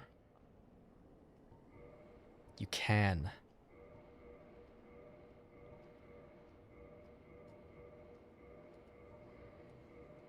Yeah, it might even be me. 585. Oh, that's juicy. It doesn't have any scaling.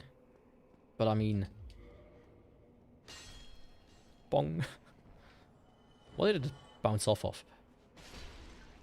Yeah, this is gonna be very cool.